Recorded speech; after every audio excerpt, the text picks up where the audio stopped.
and good morning. Happy Thursday.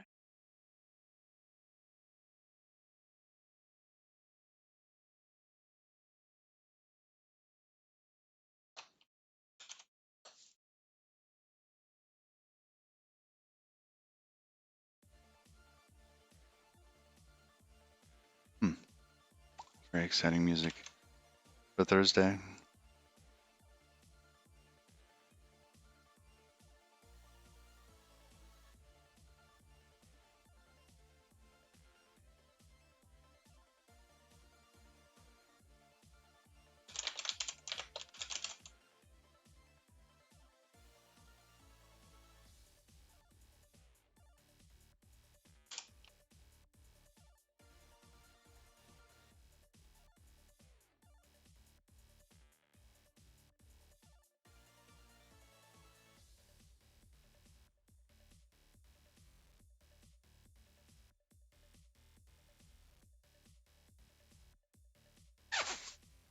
My vest on and ready.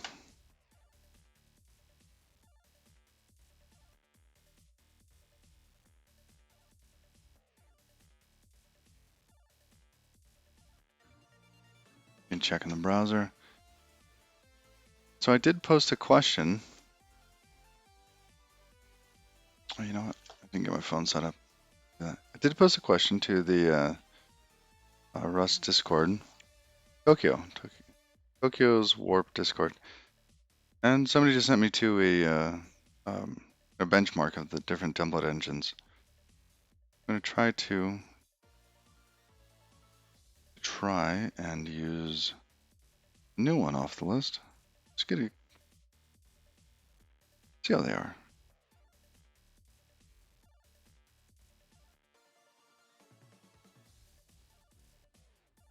There we go.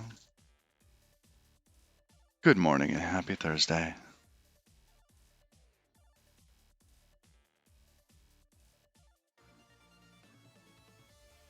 I'm going to try to find that message in Warp. Oh, there's not a lot of traffic, so it's really high up there. List. Well, it's close to the end of that list.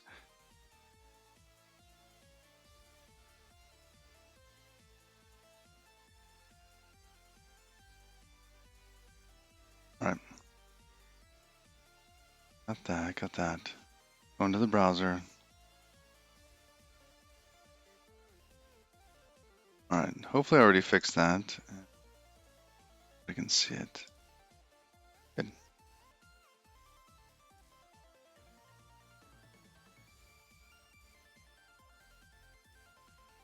And for whatever reason, we're getting some network drops today.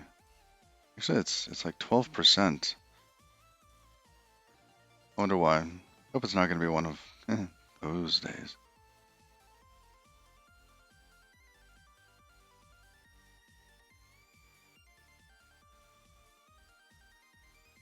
See how that goes. Just paused all the other devices on the network.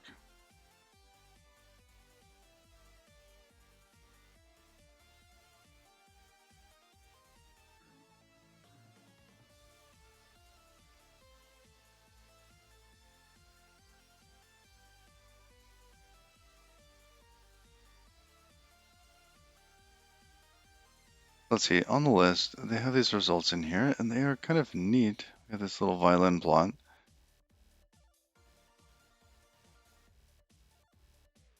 I think it was Yart, yet another Rust template engine. Yart seems to do fairly well in both cases. Consistent, which is nice. They're all fairly consistent. But we're going to try using Yart today. Oh yeah, and I was looking at that and the whole There's thing. I wonder, did that get resolved? No, still archived. Womp womp.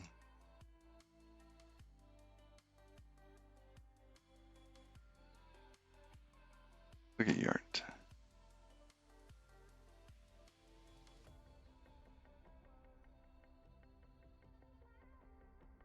want to see how it integrates, what you do with it. They do have a book, which is nice. Documentation, they have all sorts of stuff.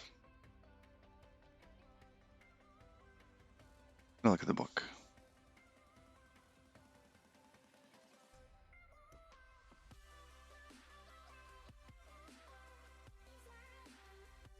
Looks like handlebars.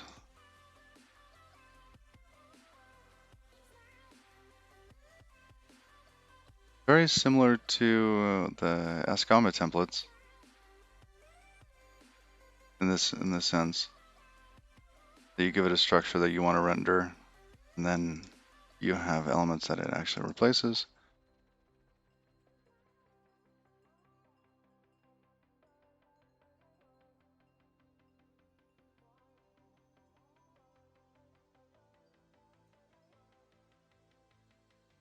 Oh, they have themes.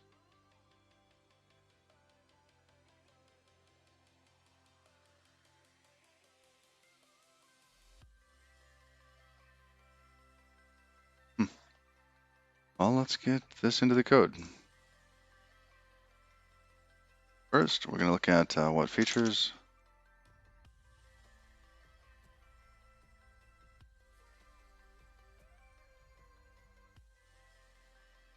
Well, they can minify the HTML.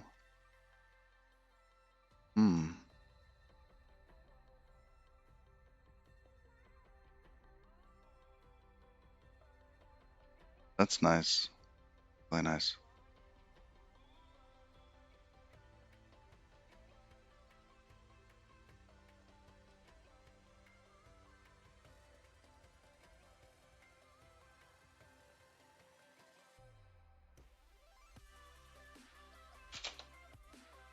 Plus the version in there. Well, it was already in there.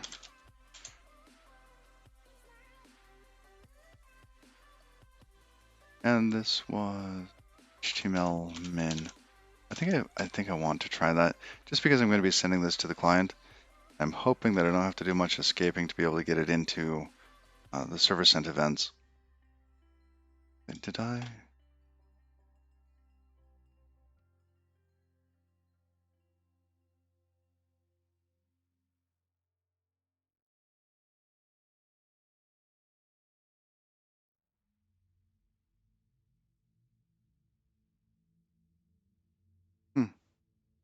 That's odd. Why would it do the whole thing again? Anyhow.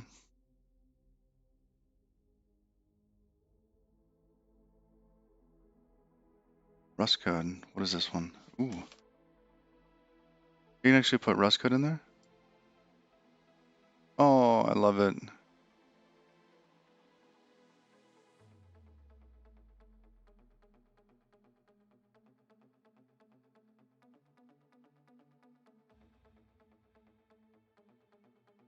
Well, it's good to know that it's there. Let's start at the beginning. Derive attributes, source, path, print. Ooh, display debug info. Version limit, sure.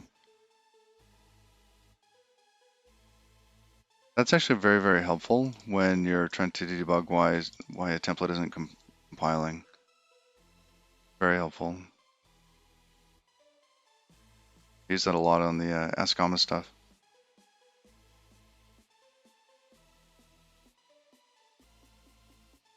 Yep, I have to deal with lifetimes. Fine.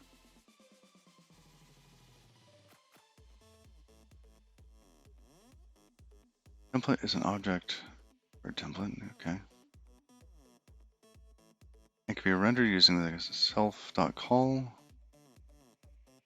Call your template to allocate this result in a string and return the result.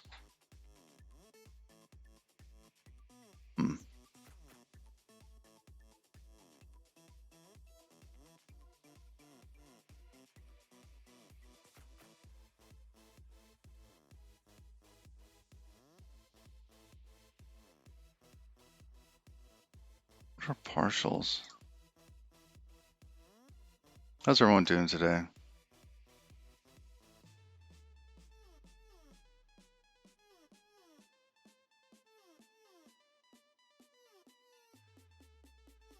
Wow, they have sound. Looks like decent debugging support for this.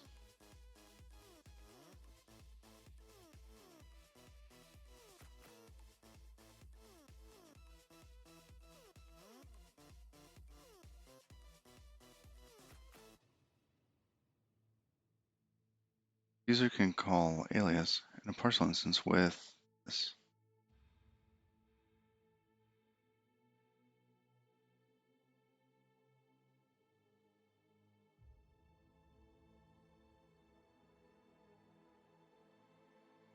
It evaluates all Rust expressions at compile time together with the partials and the partials block. Very complex compilations and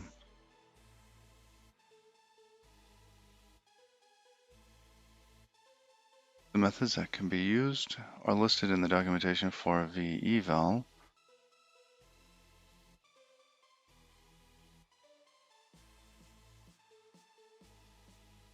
He uses open characters. Okay, we're going to do this, and closing characters. And the features, most of the features are defined by handlebars and such. Comments, HTML helpers, and partials. Other such as adding Rust code and templating, are obviously defined by Yart.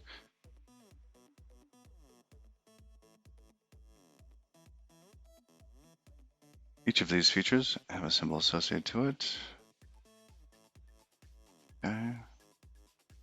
For example, this, for helpers, if no symbol is added, Yart will interpret the inside code as a valid Rust expression. Okay.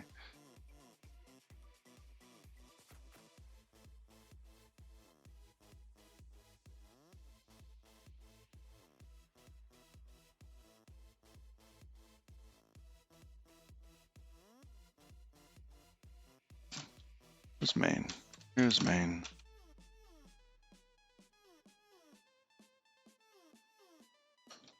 Let's set up a templates directory.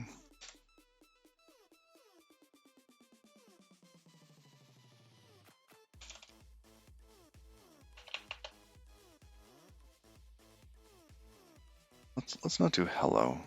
Let's let's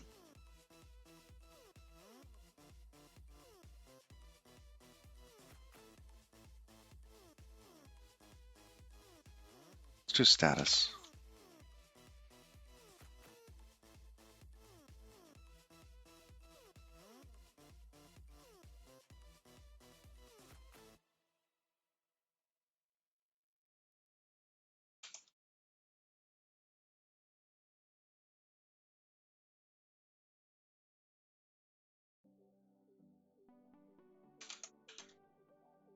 Just want something simple. We're going to toss a number in there or some text.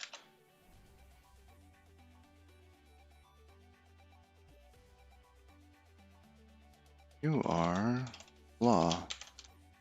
There we go. Your fleet is. There we go. That's more likely. Okay. Go to main. Create a structure for that.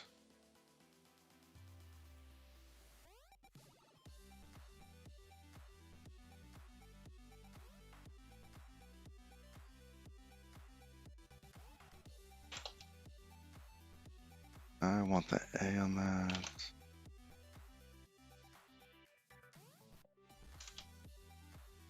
That's a lifetime in there.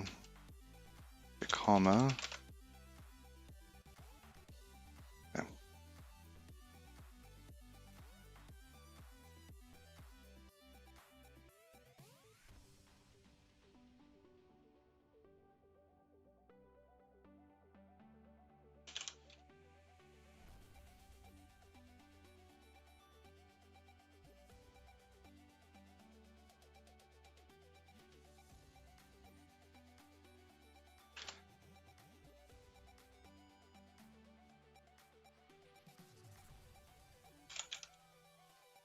So if we say it's status.html, what does that actually do?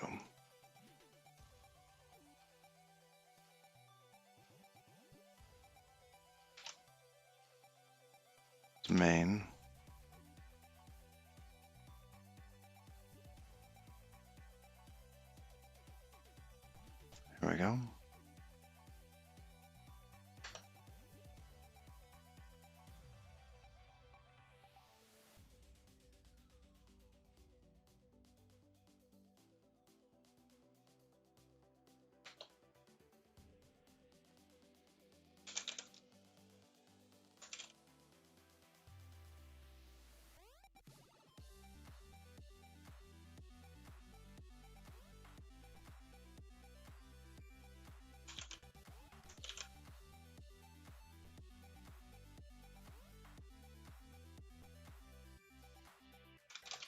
What is this thing doing? Oh, it's just waiting.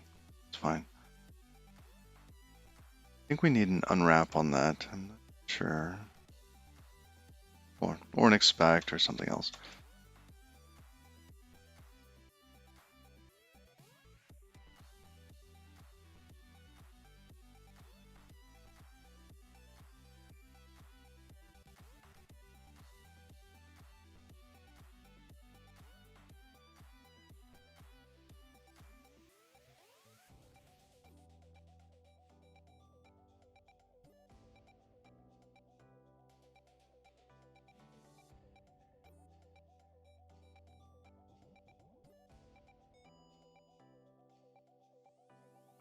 Well, that's going to block for a minute. I'm going to take a drink of water.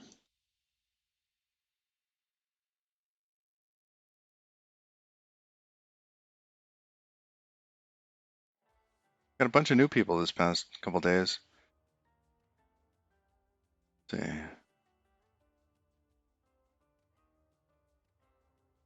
Typically what I do here is work on just little fun things in order to learn Rust. Been doing this for about 6 months now. My main project that I work on is called Legacy. This one here that I'm working on is something that a friend had an idea. So we're playing out the idea, making a little space battle simulator game.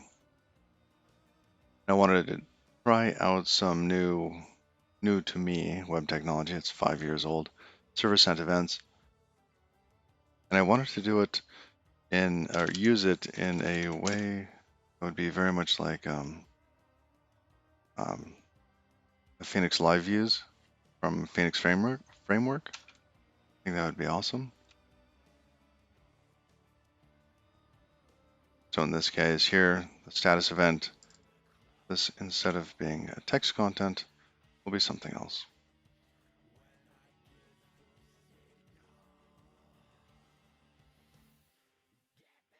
What is that supposed to be? Is it content or HTML content? I know it can be sketchy just dropping in raw HTML from the server and something like this. The data that's going to be coming back through here should already be escaped as it's going to be rendered by these templates itself. So it should be safe. So look and see. Do I even have one of those open still? My goodness, too many things. Close tabs to the right. Bye-bye. There we go. MDN.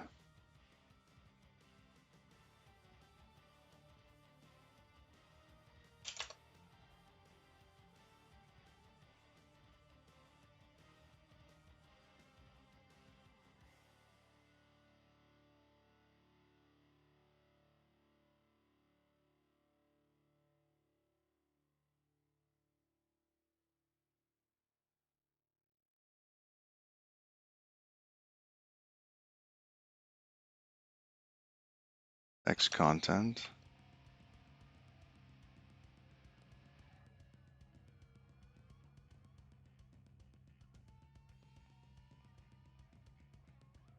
I don't want text content. I don't remember what I'm actually looking for here. I used it a long time ago. I think it was something like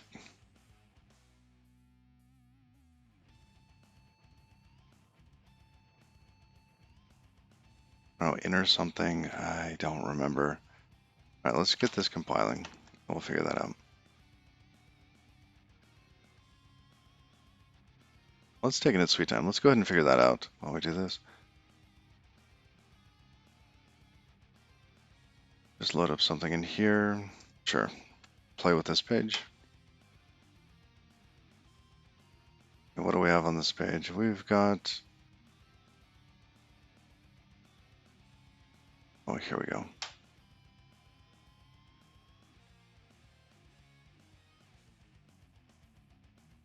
One of these guys. Go back over here.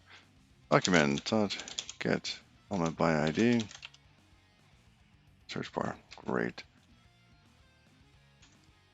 Inner HTML. There we go. Is equal to man. Hello, Mom.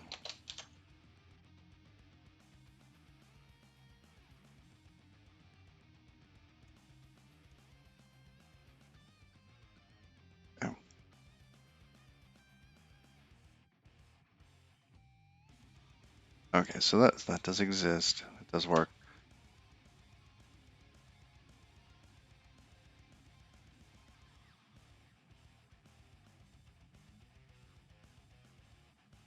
There we go.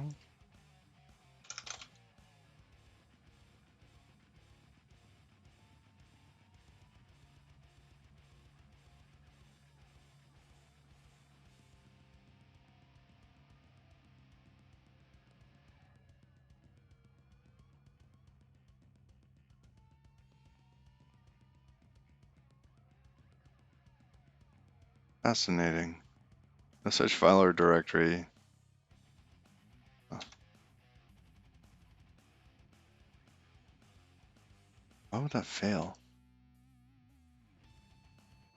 I bet if we just do it again, it'll be fine. Maybe it's because the editor was building something and it bailed? Ah, that's strange.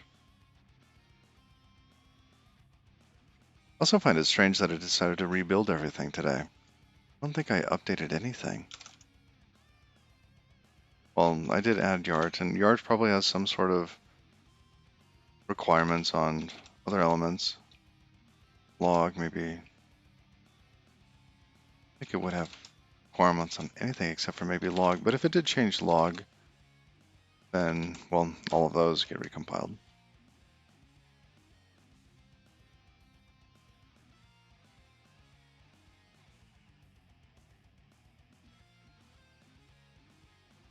So how long has everybody been using Rust? Anybody just getting into it?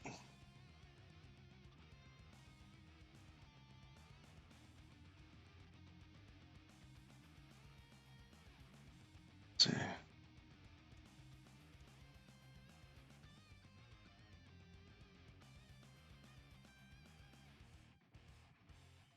You know what? I forgot something inside. Rat.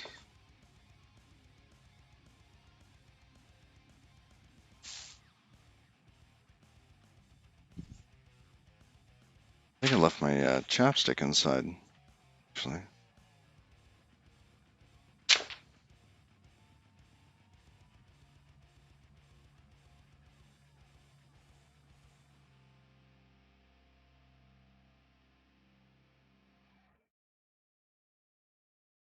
Well, while that builds, I'm gonna go grab that. I'll be right back.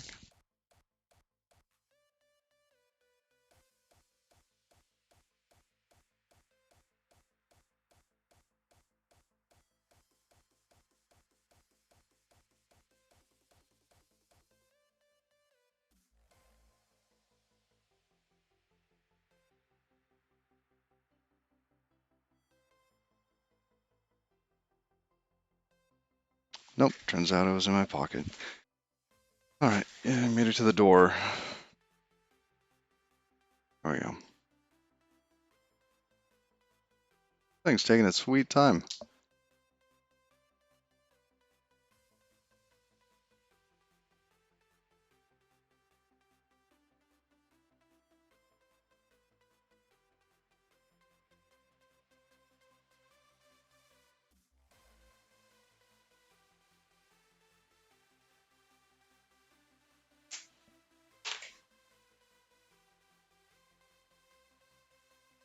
Alright, well, it's made it further.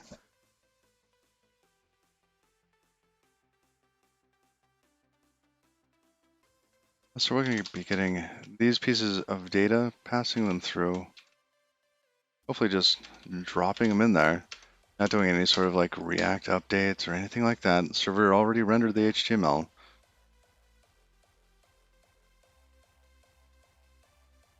Wonder if I can also include script references. How well that would work. Could probably have like on click and would do something that's out here.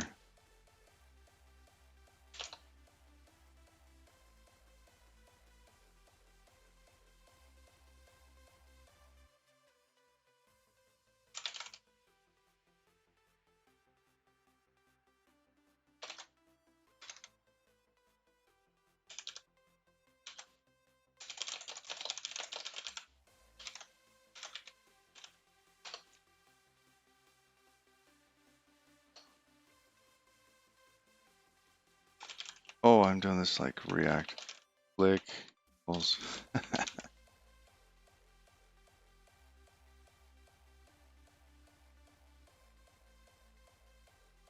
Oh my goodness, it's been so long since I've actually done this. I don't know if I'm doing it right.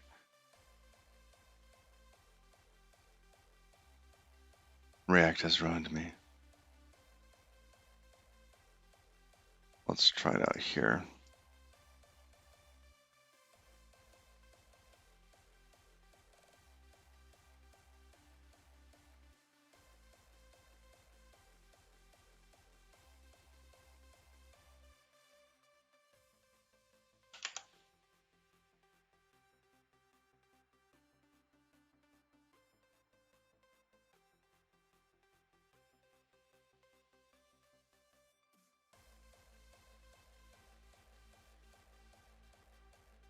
Well, it's hard to click that thing. It's actually interior to that.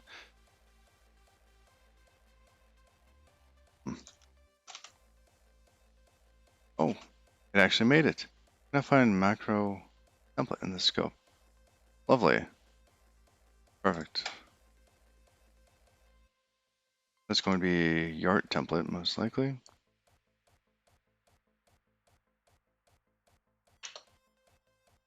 I don't have those docs locally.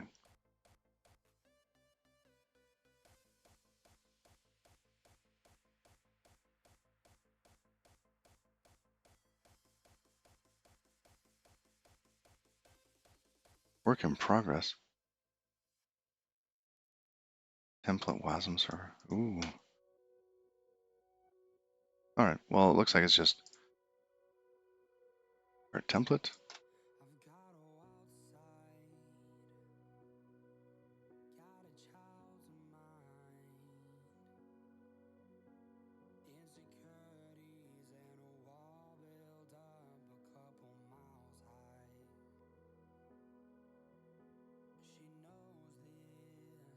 Default extension for Yart templates is HBS.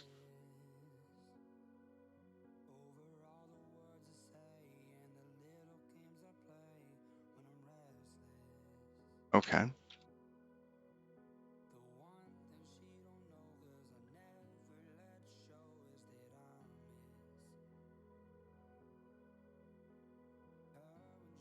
Let's close our buffer to that already. Now, open Explorer. Rename that HBS.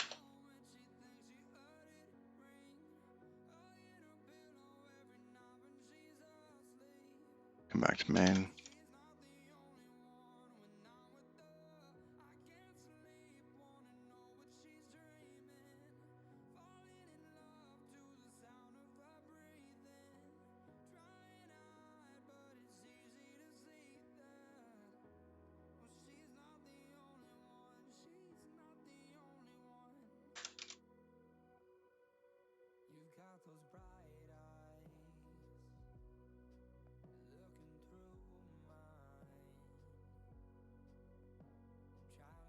Can only be used if it's in scope.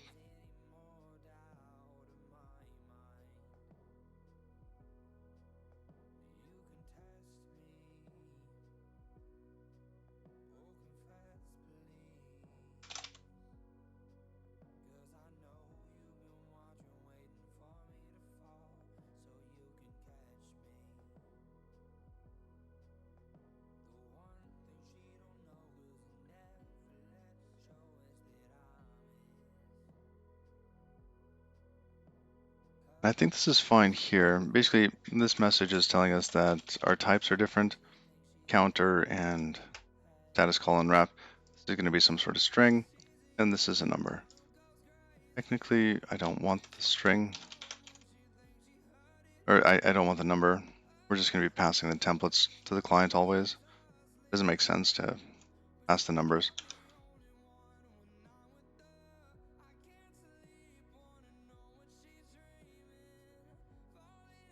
Yep, now it's a value that's been dropped. Let's extract that to a local.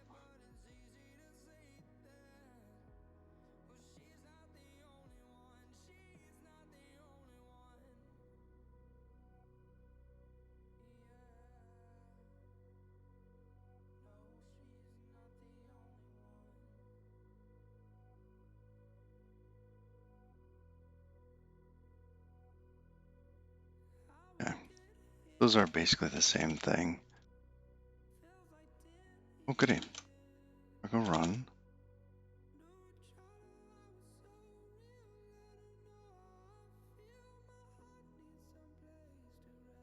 I want to see this getting updated, because this should update every 5 seconds or so. I think 5 seconds exactly. There.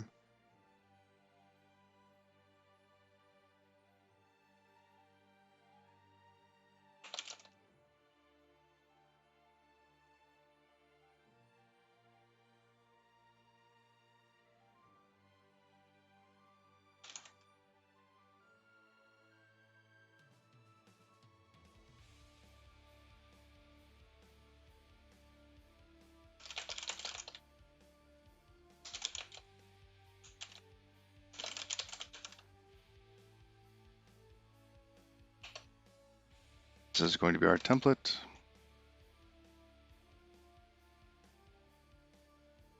And it says it's running. Actually,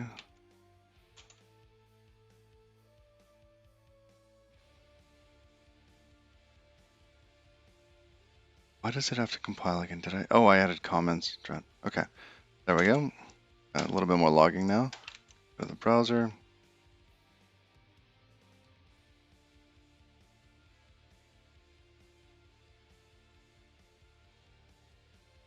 All right, now we've got count. Our fleet is 3. Perfect. So it's rendering out the HTML and just dropping it in.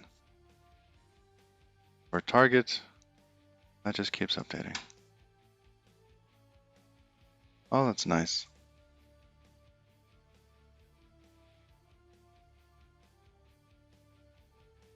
Styling's gonna work. All that stuff's gonna work. In fact, I'll bet we could toss in script blocks and styling blocks that would get added and removed from the DOM. It would have to parse the code again, though. If it was, well, it'd be a way of managing the amount of CSS load that a page has.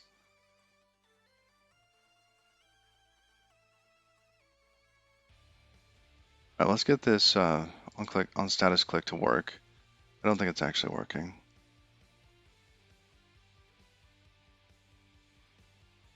Okay.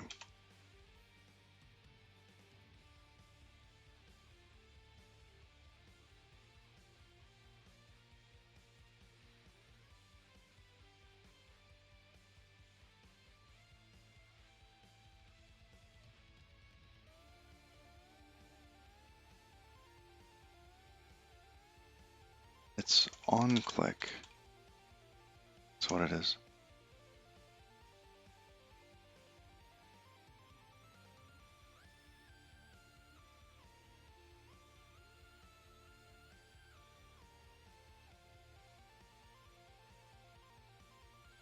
I mean, we're basically embedding JavaScript in this anyways. That's interesting. Okay. Come back to the code, the browser. I'm gonna click on that. Huh, nothing. Look, it minified that.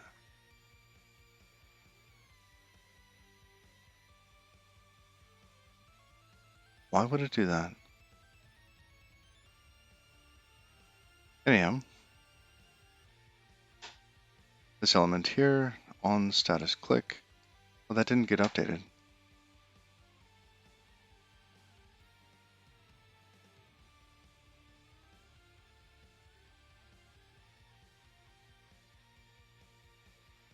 This now says on click.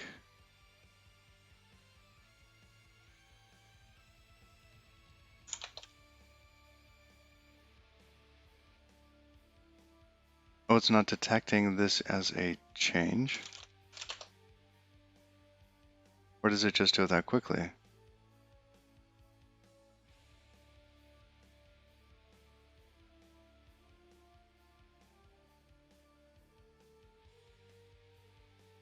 seems like it's doing it too quick. If I make the slightest change, say main, I just save the file, run it again, now it's building.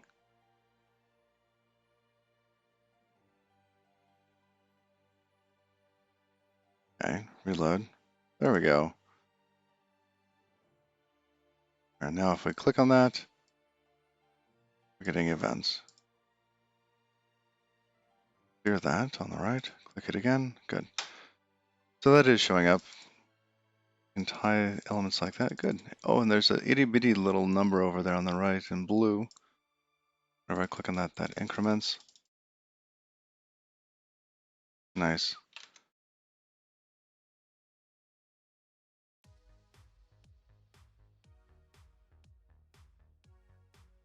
It's interesting that it didn't detect this as a source change. But yeah. Back here, I removed the AOEU here, and I saved that. Running cargo build is just instant. Okay. That's...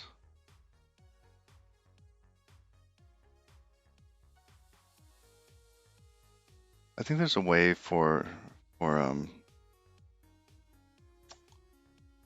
let's look at the documentation.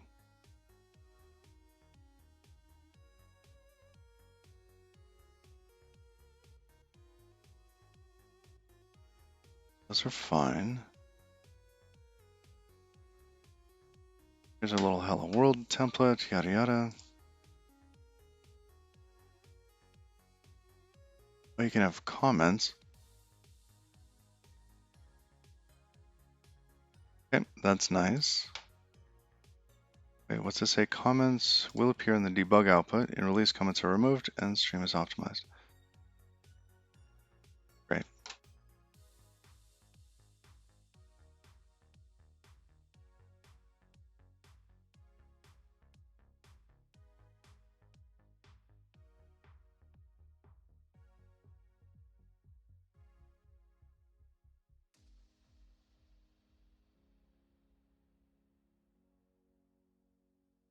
Interesting. The pound and the slash. Like, how do they decide? We're gonna have pound.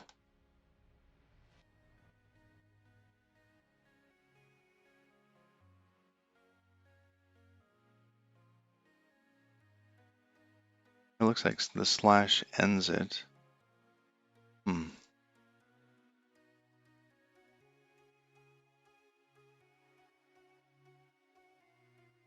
Oh, that's nice.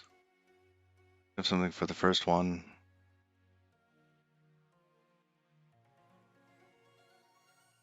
First index, index 0. Cool.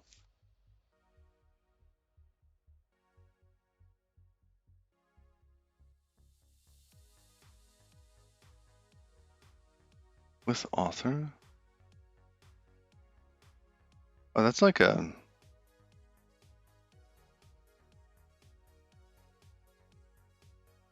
It's got a bit of a JavaScript with feel. Did they end up removing JavaScript with? They did.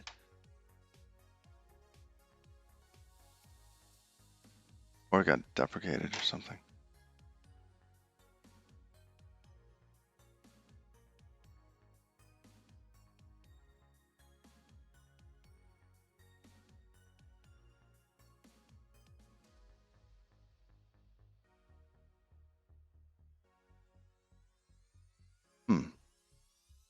Add JSON object.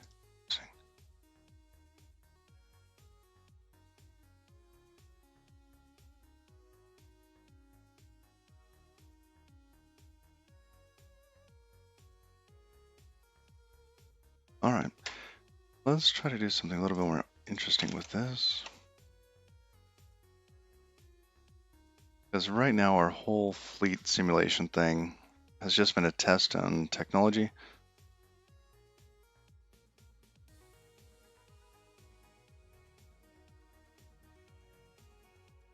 Got warp working. Server sent events are working. You can map events to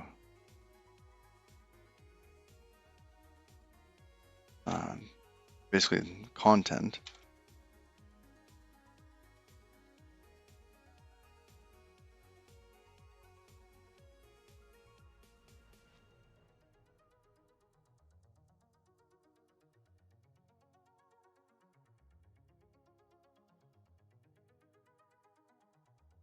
I think there were a couple of things that were missing from message ID.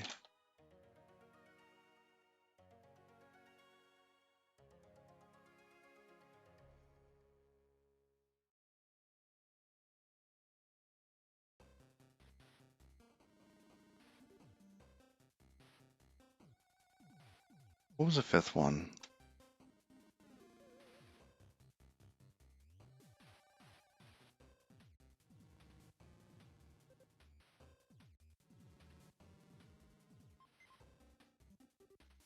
Oh, and retry. Also retry.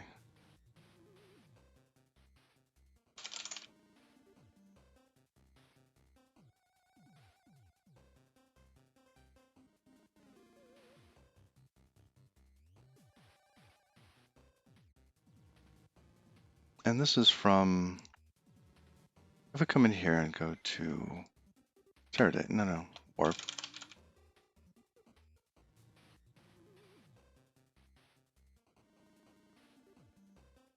Comment data event and retry are all specified in the spec for service end events. This one? Oh, this one's just data.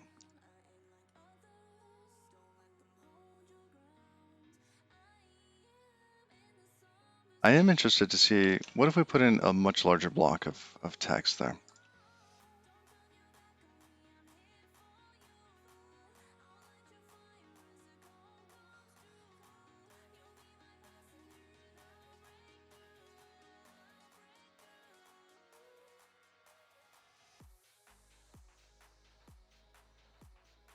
Well, let's say we just do something like this, pound. They have iterators. They did have iterators, didn't they? We're just looking at that. The each?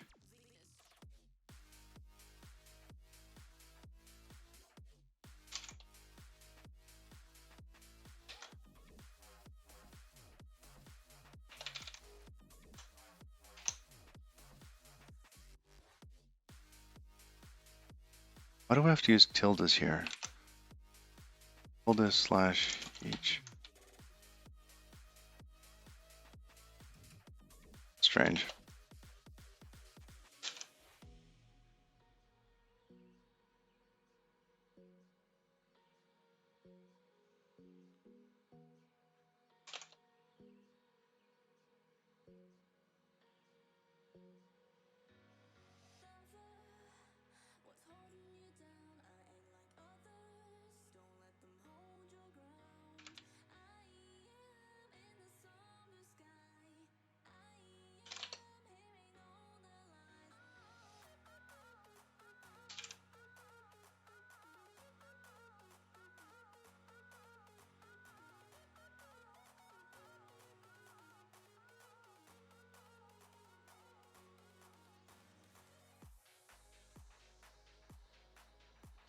Oh, I see. It wants to iterate over something. Okay, we could just use Rust code.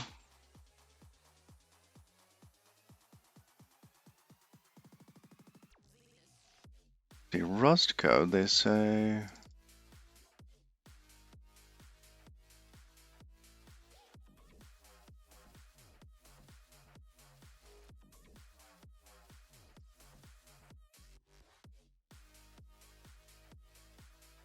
Oh, you can use unsafe. Oh, that's funny.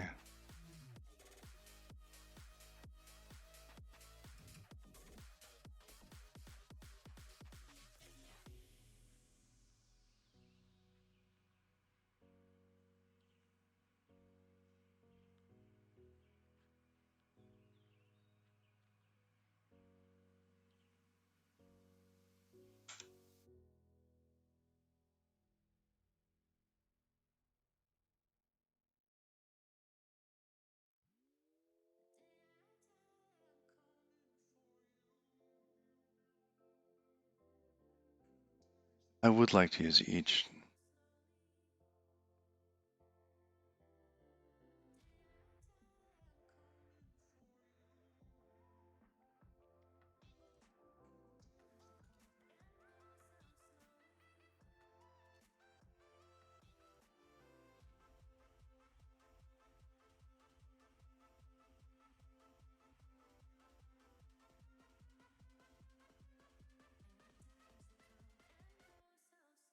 So if we look here,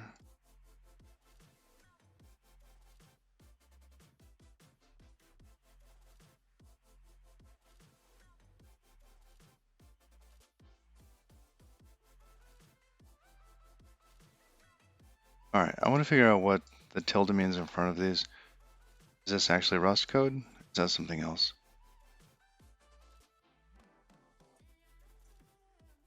It looks like Rust code.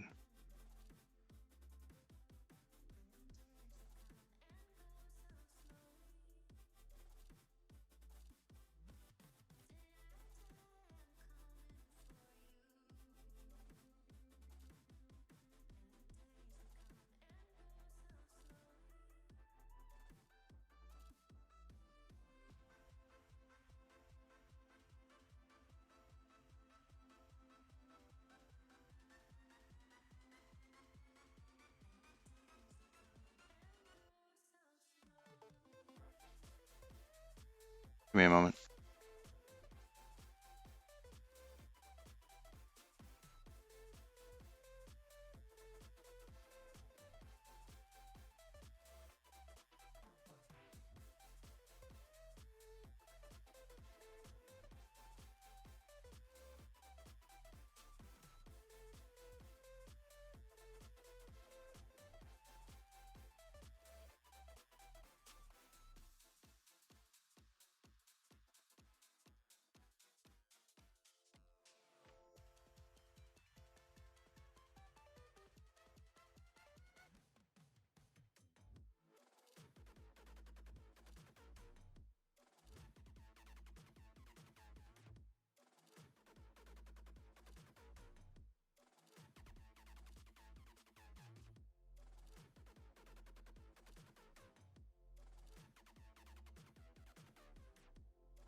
All right, I had to go lift heavy things.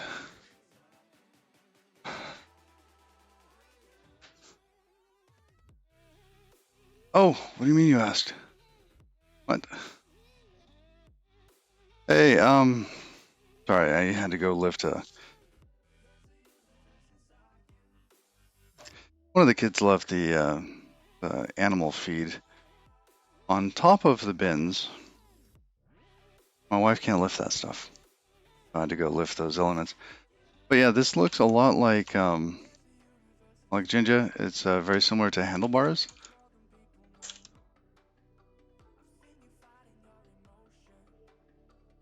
How's it going? Raul. Good morning. Yeah, I haven't used, this is Yart templates, Y-A-R-T-E.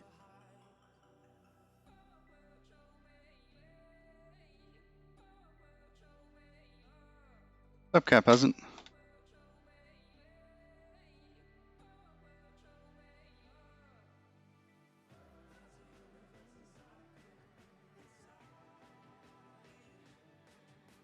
And Cat Peasant, you gotta remind me, what was your handle before?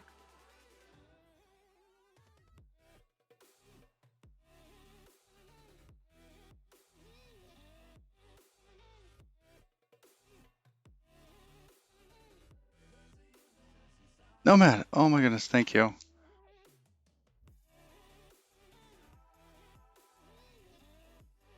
I need like a cheat sheet here.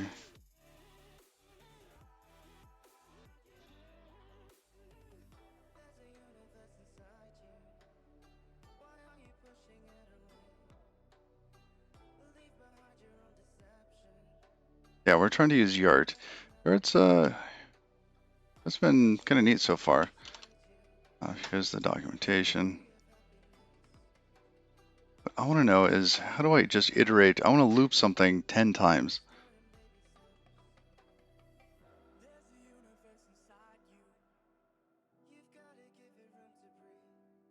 Render, template trait.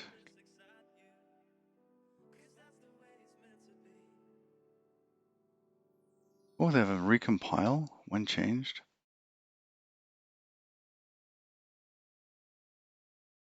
Looking for something like that.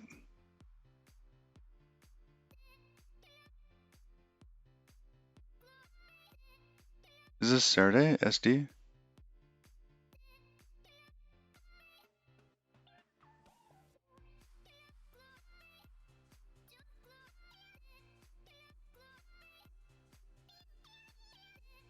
Oh, yeah, I'm trying to figure out.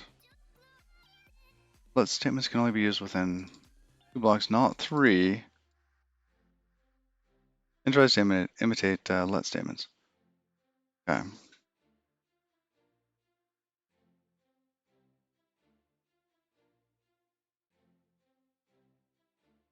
Oh, interesting. Do I need to declare the variable before I each it?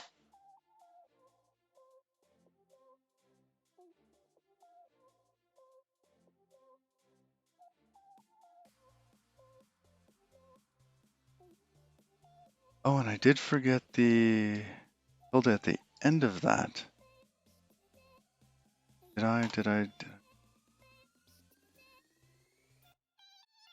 Well, this one doesn't have it. Something that I'm struggling with here with Yart is knowing when to put tildes, when to not put tildes at the beginning, and how to close these.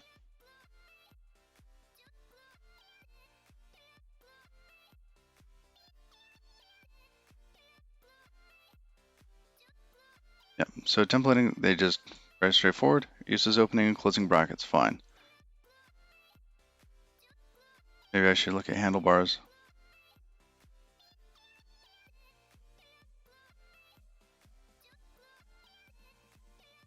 Let's look for handlebars. Maybe this is all just part of handlebars. Mustache compatible, fast execution, language guide. Simple expressions. Fine. Yep, we get how to do these. Oh, no, I didn't mean to click into that. Evaluation context. Built-in block helpers each and with allow you to change the current evaluation context. That's person, yes. And how do you know to put the pound sign in front of that? Is that because it's a helper?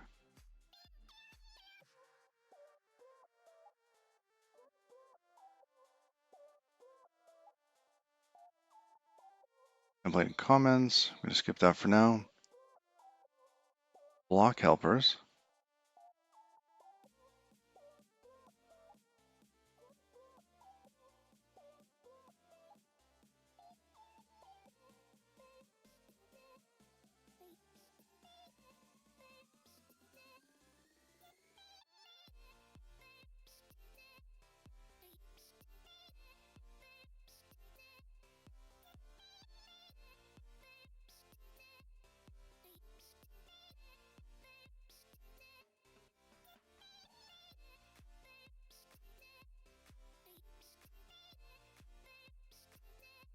Okay, this must be really, really simple and I'm just missing it. Okay. Open and closing brackets, fine. That makes sense. Yep, you can load it off the CDN if you're doing that, or handlebars.js.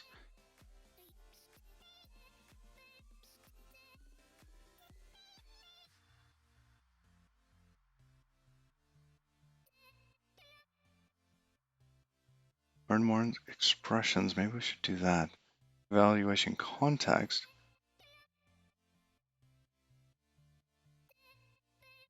Okay, let's go back into the expressions.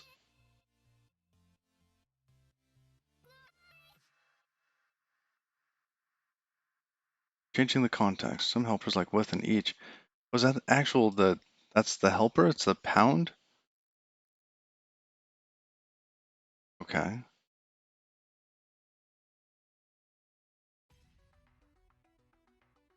Oh, interesting. Okay. So you actually traverse context. It doesn't do that automatically for you. You do that on your own. Well, that's interesting.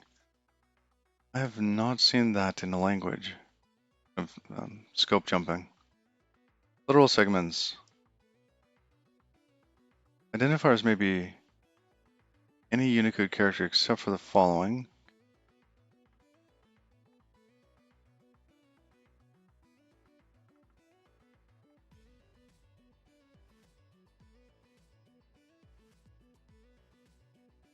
Raw is 3. Oh, I clicked on it.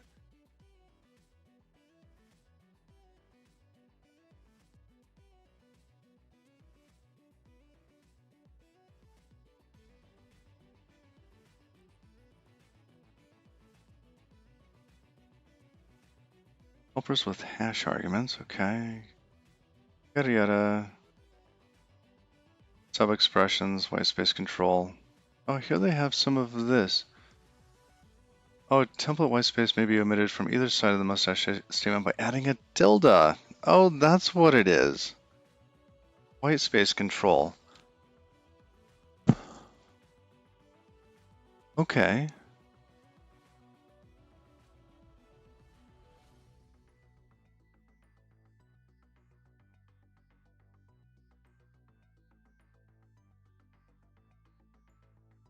Got it, got it, got it. Okay, so that's good. That's good. That's just white space control.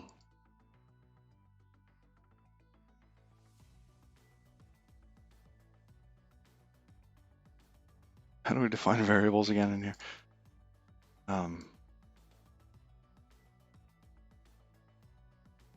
Let.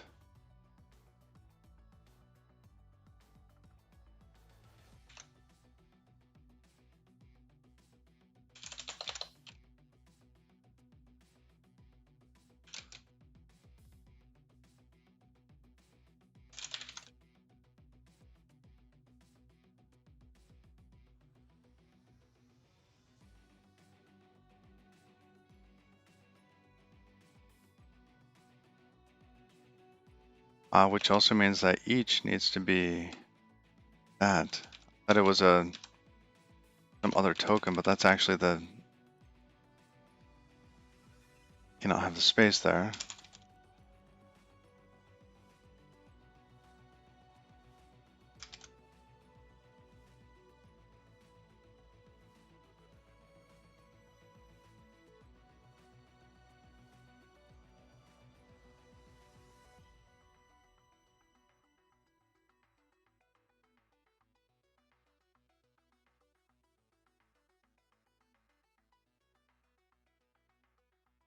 Okay, no method named iter found for struct range iter in the current scope.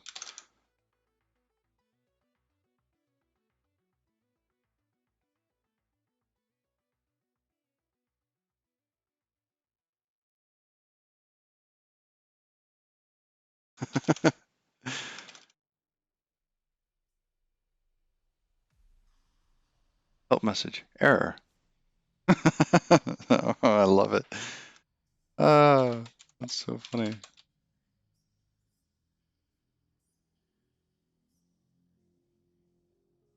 Argument. Flex error. I think it needs a space there.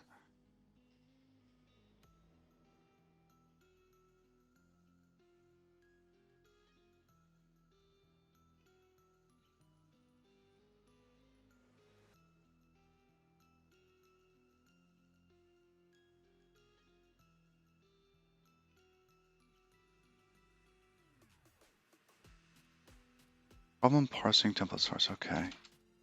Now it looks like this here, this each should be okay. Now it's at least recognizing the range. We had to put the curly brackets around it. And then we now know that the tildes are for white space control. Just get rid of those.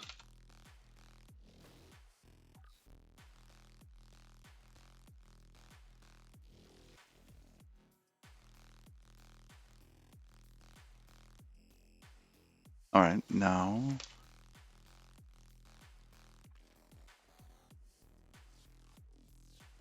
I wonder why that is.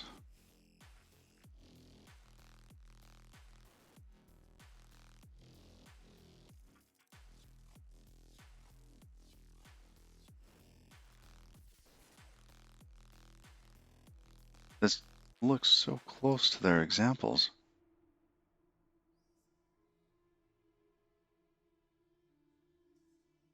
Let's just spit that out. Let's just see if something like this actually works. With a range. So they're collecting it into a vector, etc., and then using it. This is an example for how to use let here on the left. Of course they're doing that.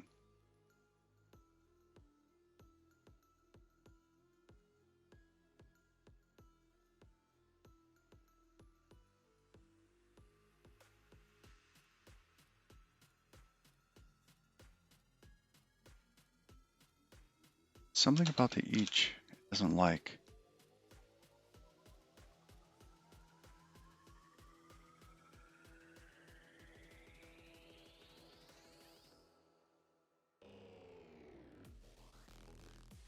It's probably because of this here.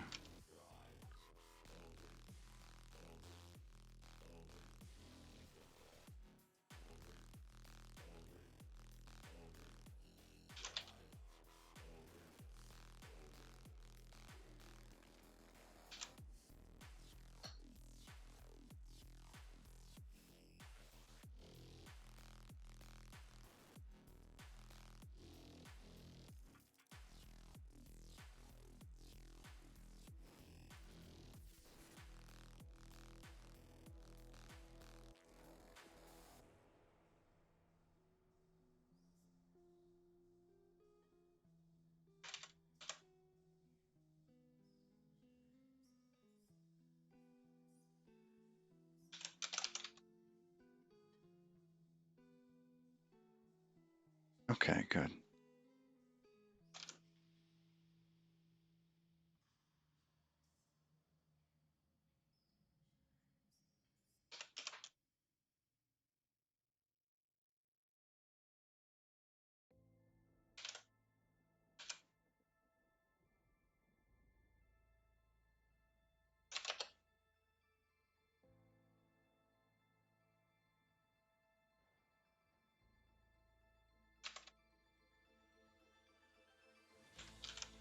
Is there a iter on that?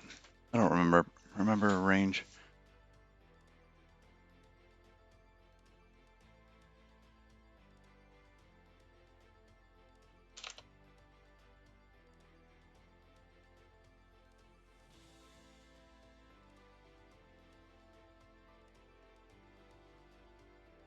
Okay. So that supposedly is working.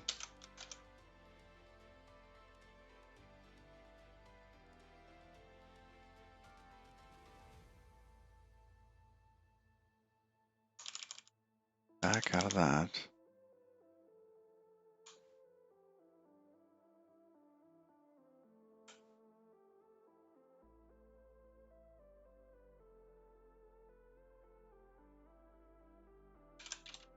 So if instead we do the map, there we go, then we have this.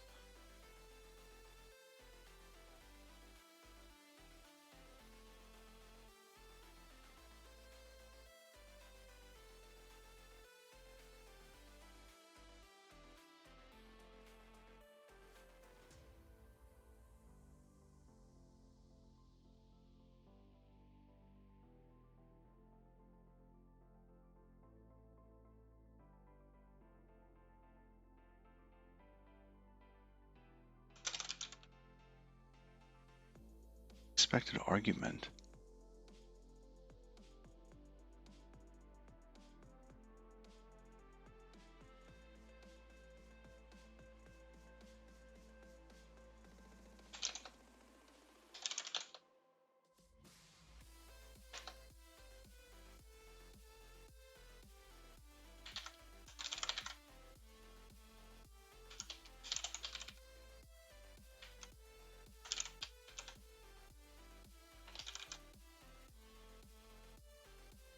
Okay. Numbers are defined.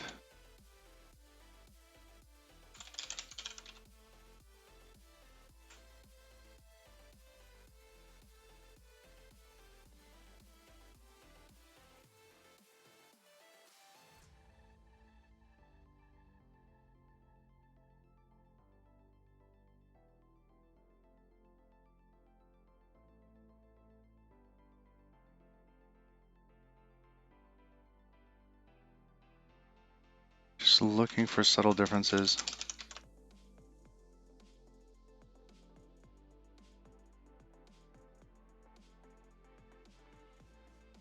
Ah, okay, no. So this has to be dot dot slash to get to the outer scope because we introduced a scope with each.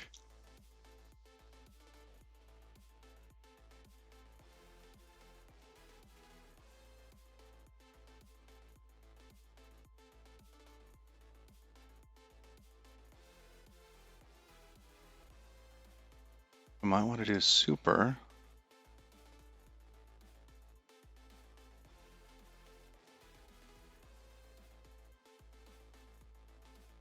Oh, this is also neat there. Each this. Huh.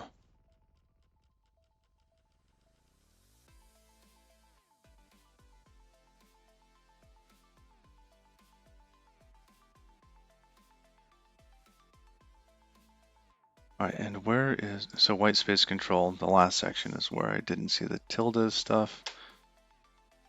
Got it.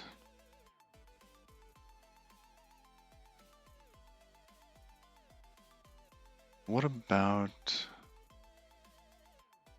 the path stuff? Expressions, I want paths. Are those called partials? No, no, no.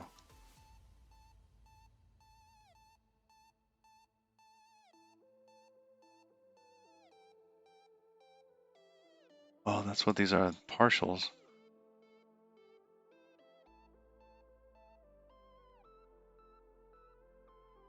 Partial context, etc. Block helpers.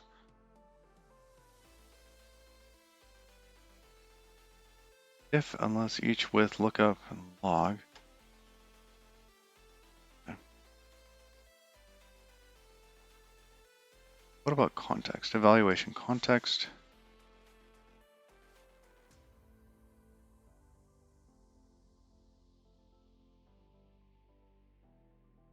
Escaping, blah, blah, blah. I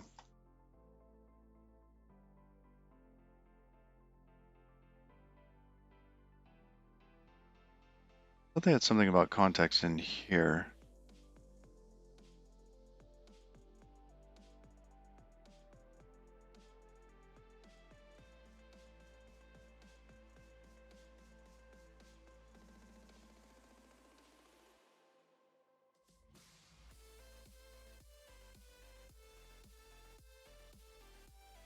There we go.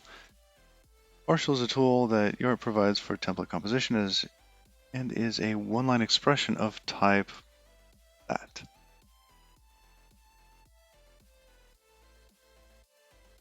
Performance is the same as writing it and the same as an inline code.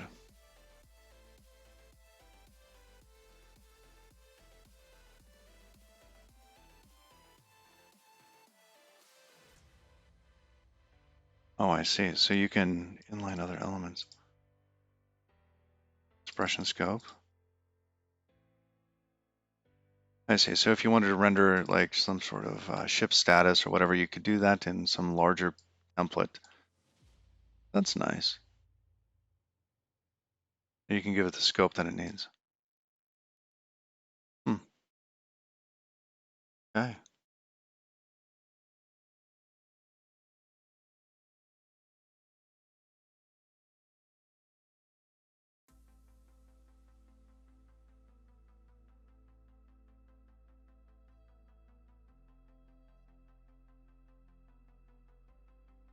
feel like I'm missing one more thing in here.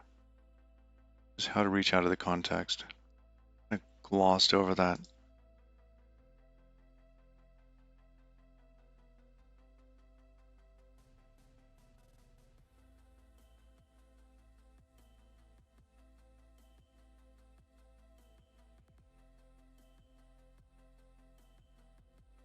There's a features evaluation context. Here we go. No. Block helpers.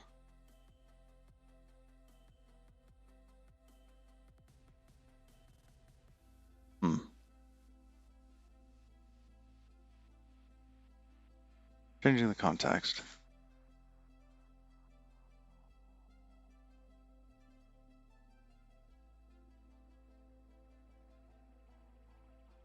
When you include / segments in your path, handlebars will change back to the parent context.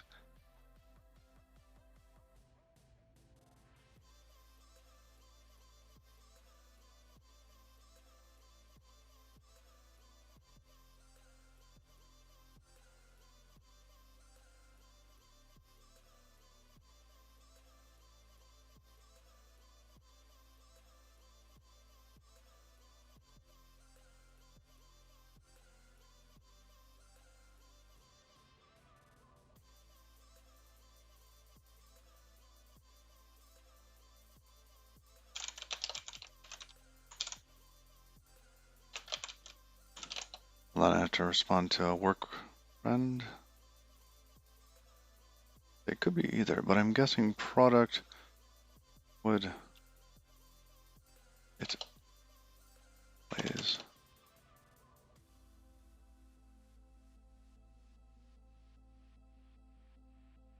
All right, let's go back. So it didn't like the / that we used there. On status.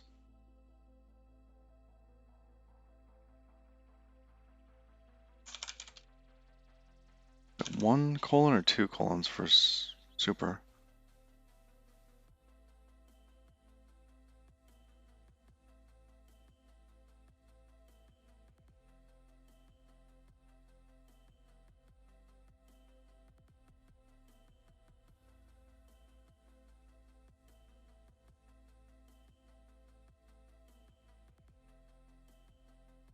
Hmm.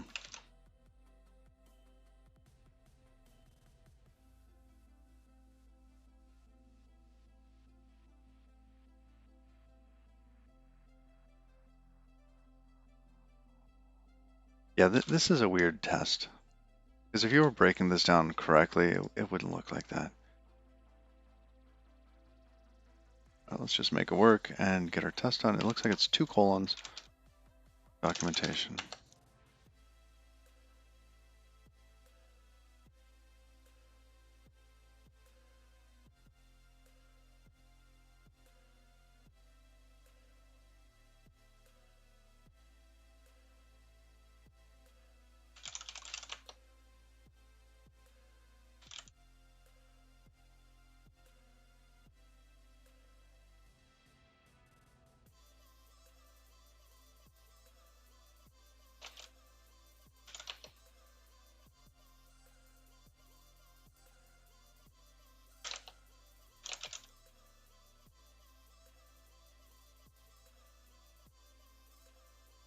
All right, teasing a buddy at work.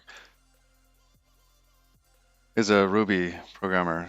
I'm telling him that well, Warp has support for server-sent events. Talking about that at work. I keep trying to like push Rust into our code at work. Okay, so clicking still works. I've clicked on it 6 times. It shows 6 over there on the top right. That's good.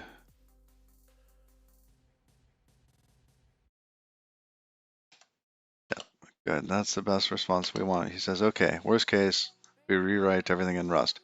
It's on the table. On the table.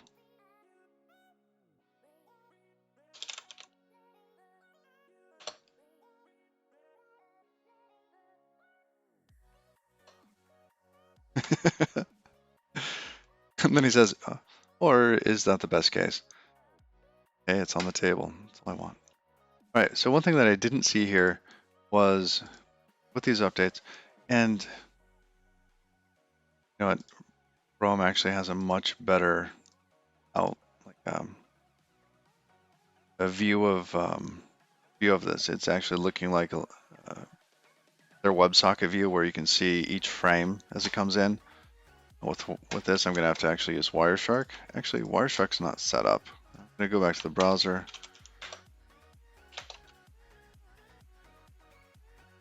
Try to run Wireshark.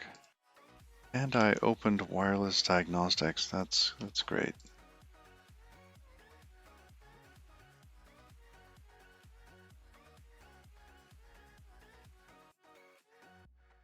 Okay. Well, what I wanted to see, it's going to take me a moment. The screen's going to go black, and I'm going to set up Wireshark so we can all see it together. Oh, it is. It's working. Great. There we go.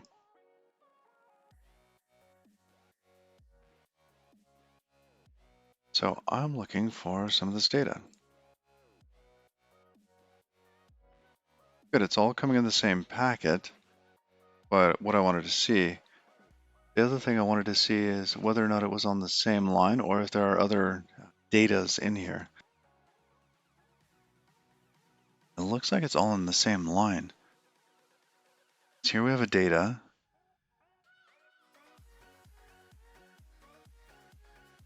Okay, that's fine. This was the number that's going out. And then we had this data here. Let's up higher. It's an event, status, and then we have data again. Okay, so here's data. I wasn't clear in the spec whether or not you would end up with multiple data lines if your content was long, but it doesn't appear that way. I'm not seeing any other data in there, which is nice. We're not wasting space in the wire. Oh, that's cool.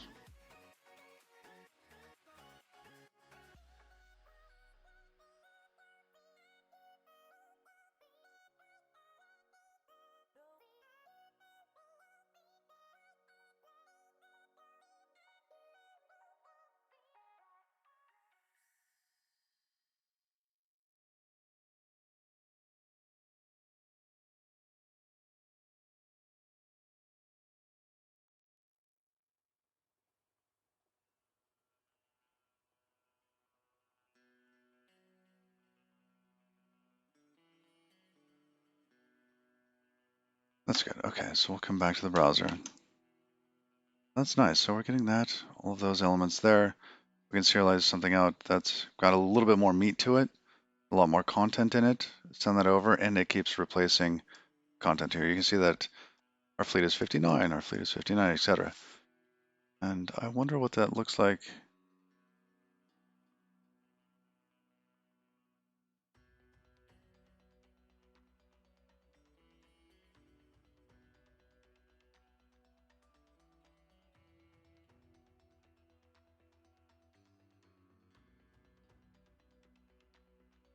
Okay. I wonder if it's worthwhile running it in like doing a performance thing. Let's record it and just see what happens. Okay, 60 frames a second. Every now and then we hit. We get these little blips there. Let's stop. What's going on here? I want to see what this is going to look like if I have a lot more of these.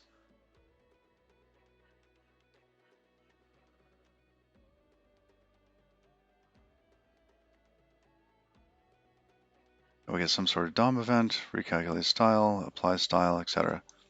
And paint.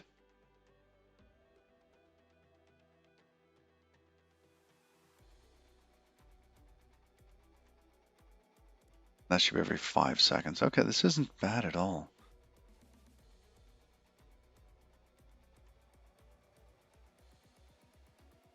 When it's a single update, browsers are getting really fast with that.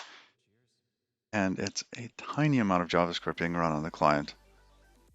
I really, really like. Okay, let's simplify this a little bit more. I want it to be a bit more generic. Okay.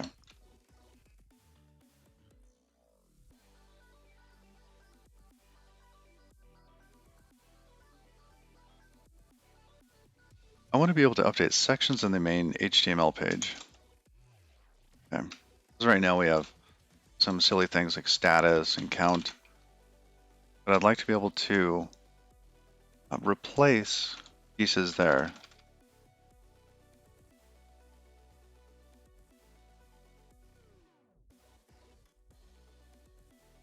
So just have the server target portions of the client and basically have it do something different depending on what's going on. Just keep like a very simple pattern. Use the same pattern all over. Make sure it works. Make sure it's not breaking.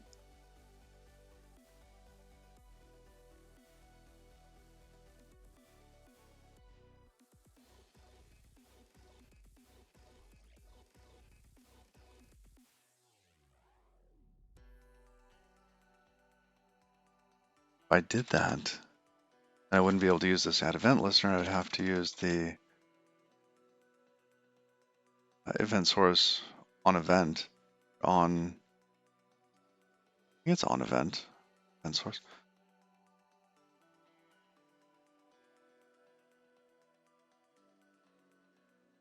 Because what happens if we have these and it's not handled by an event listener?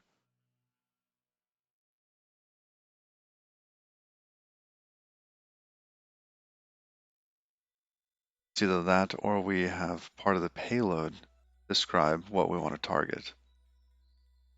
That's not bad.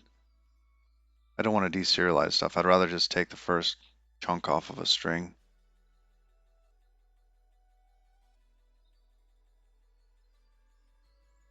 Let's call this render.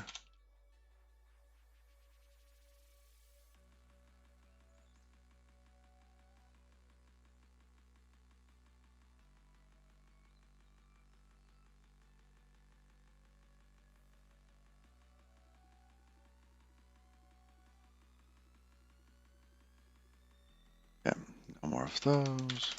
Get rid of that. And we need to know which element.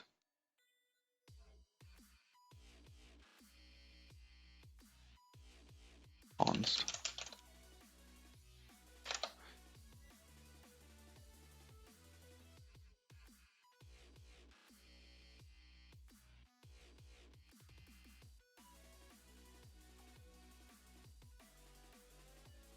So what should our separator be? We could use a colon.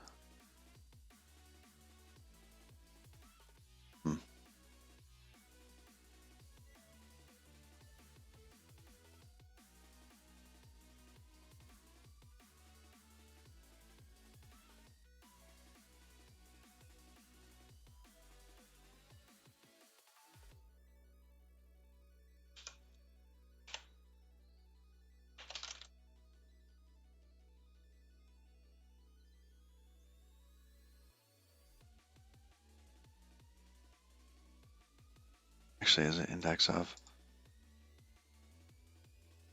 When was the last time you actually did like string manipulation in JavaScript?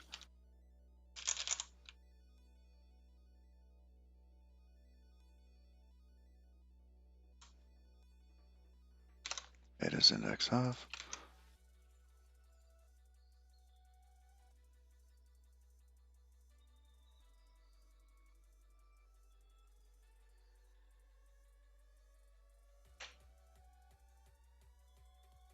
Const in JavaScript isn't the same as const elsewhere.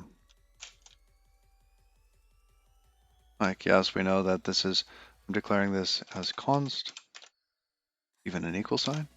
Well, the difference here is that doesn't mean it's not mutable.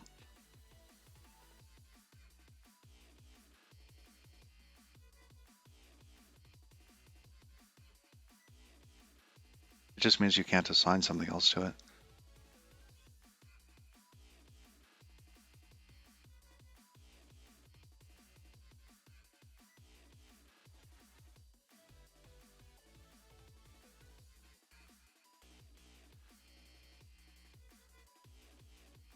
I do splice here.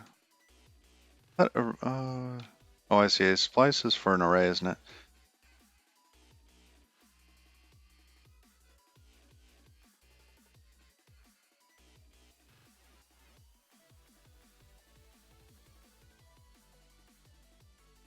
Let's slice it.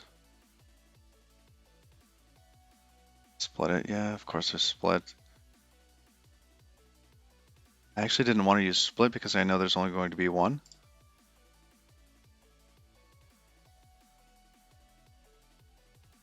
Hmm.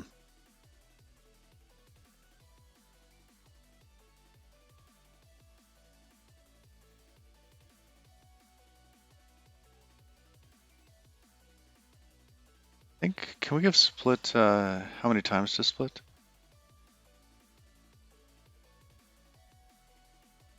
We can put a limit on it. Okay, we'll just do that.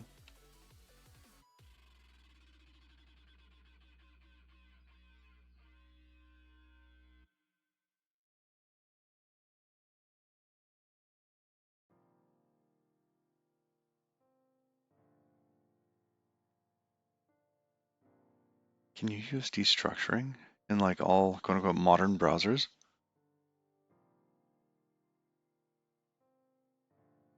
If you're not targeting IE 11, could you do this?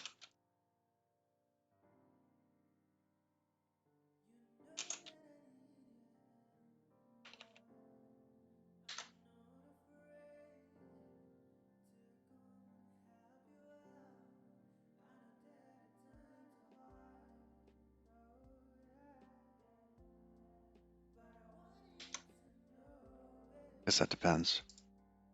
Which browsers do I really care about? So if we do one of these, dot split on you one time.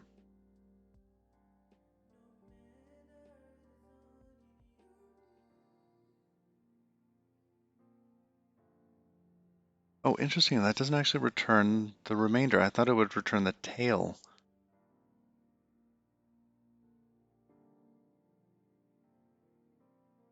I was hoping that would limit the number of times that it was split, not how many elements you wanted back.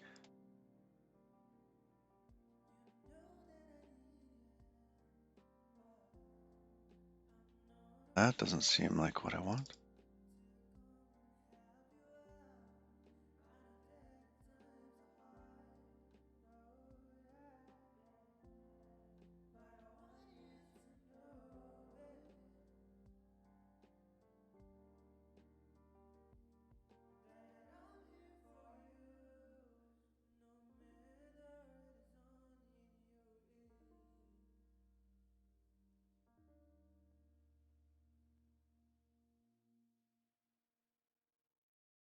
It's a legacy function.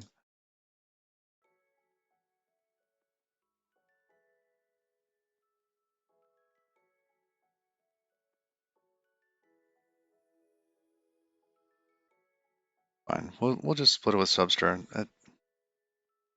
I don't see a good way to do that.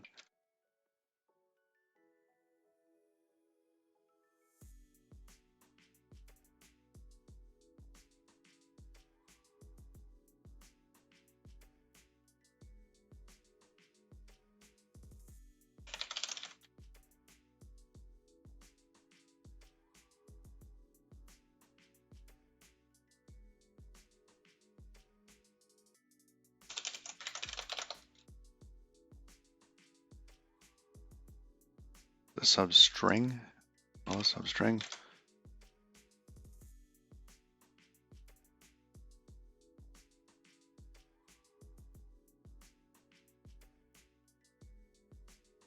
Is that inclusive?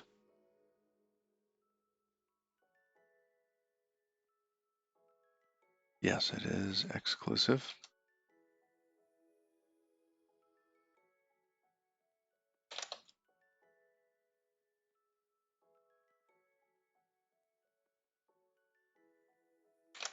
So there we go, and that'll take it all the way to the end.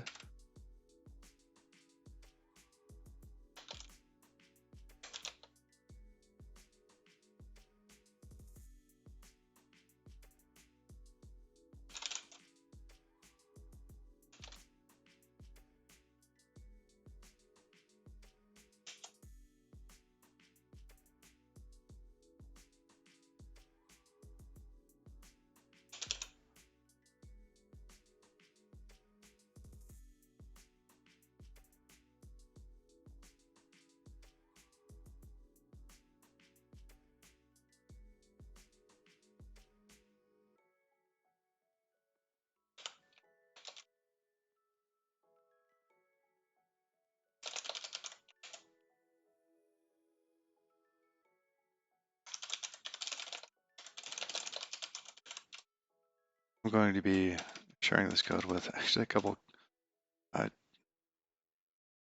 teenagers. I want to toss in some comments because I don't know if they're going to just understand what's going on. A common pattern, but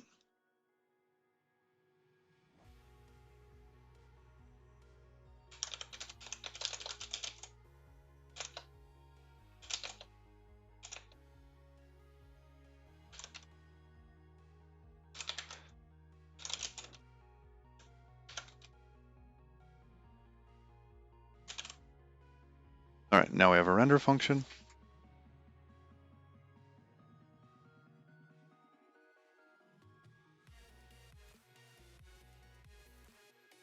Let's change our code to a render.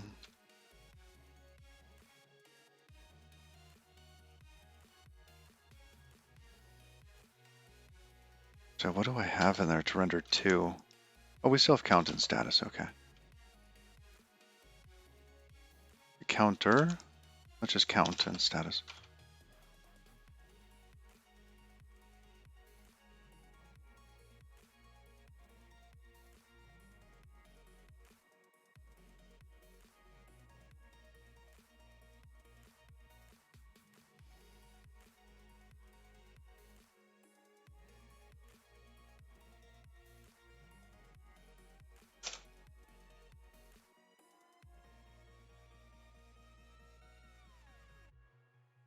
One of the things I really want to know here is if I could do this range here on line 2.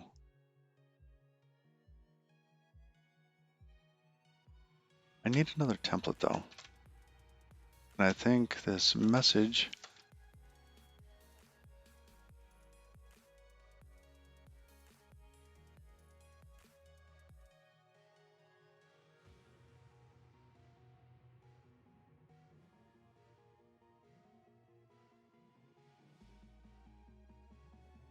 what does warp SSC data want for display? And what would be an efficient way of actually doing that? Because I think warp SSC data, I'm trying to work around some string concatenation. If we look at warp data, it wants something that has display. Okay. What does display provide? Format right. Good.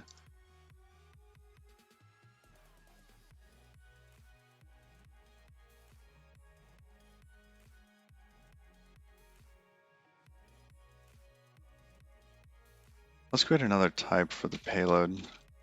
I don't really care for message here. I mean, this is more of like a server sent event. So maybe this is just an event. But then why would an event have an event in it? Oh, that's so weird. This is more of an event name, isn't it?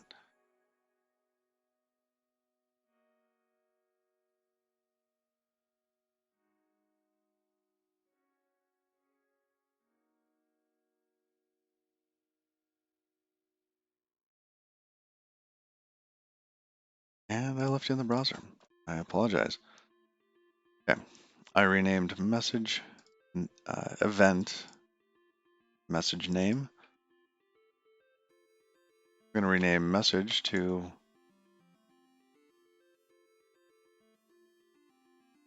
say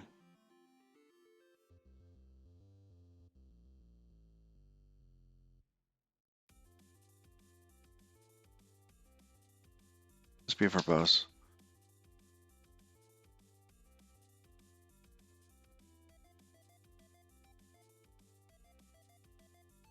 Where's it defined multiple times?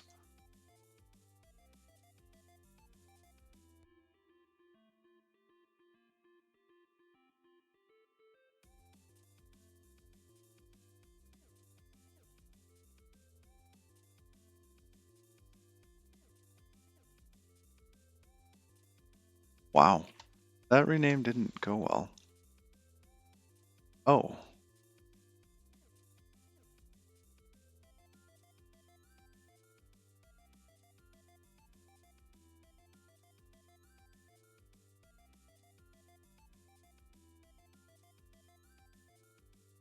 Oh, I see. I'm shadowing their server sent event.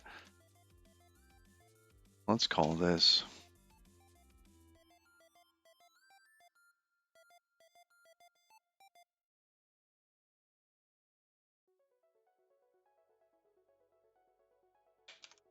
Live update event.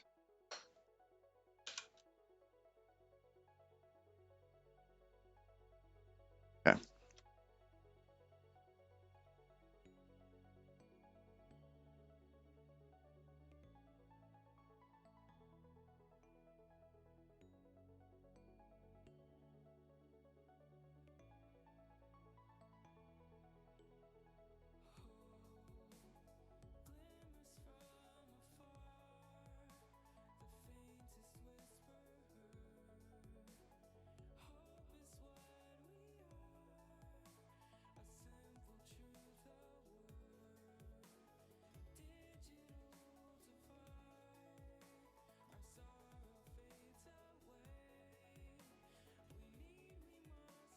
Now, how do we get that so that we can provide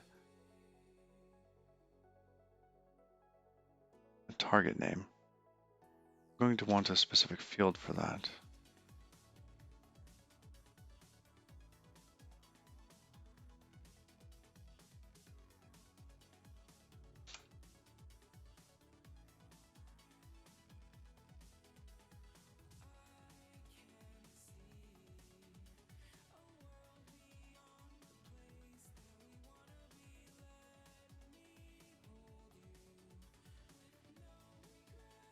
So if we're updating something on the web page,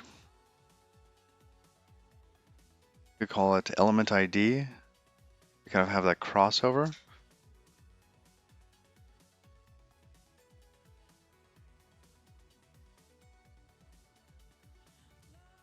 Should probably rename data with content.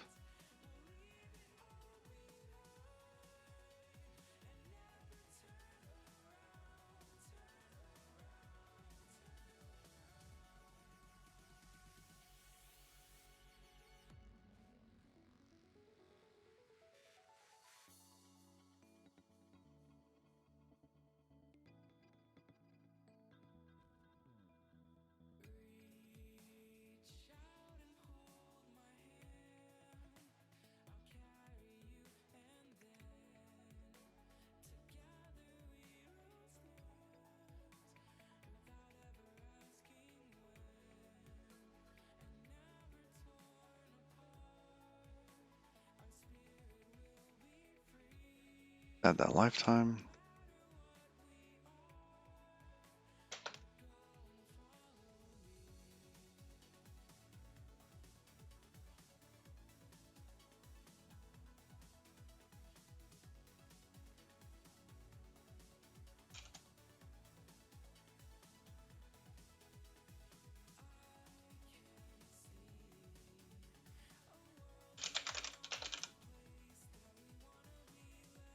All right, now we're going to be broken into the constructor. Yes.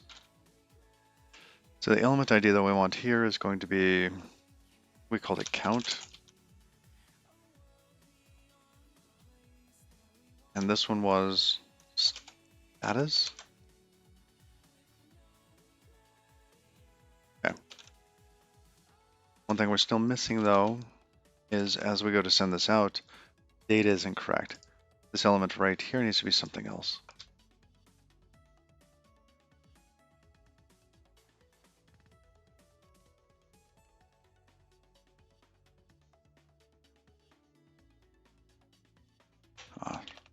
Let's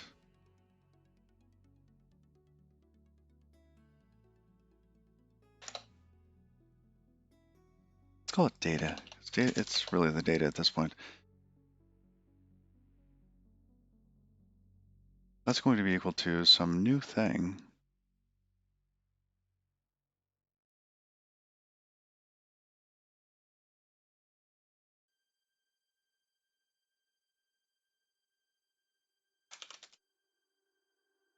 We'll call it live update data, new.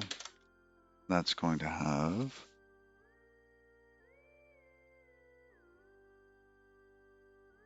we could put them in there. I'm delaying that at the moment. Right, what I'm thinking is that this data could be put much, much higher here. It could be constructed much earlier.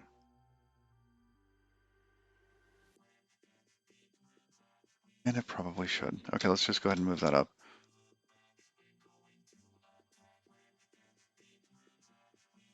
I'll show what I'm thinking in a moment. Just drop that over there.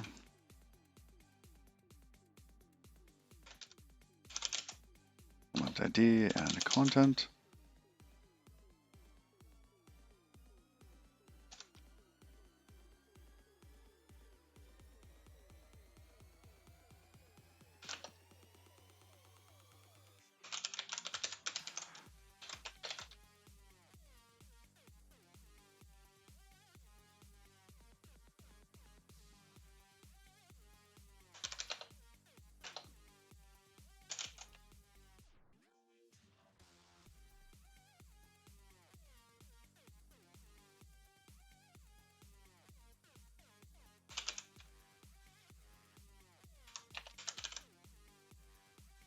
Okay, we'll have one of those. Good, good. Drive that.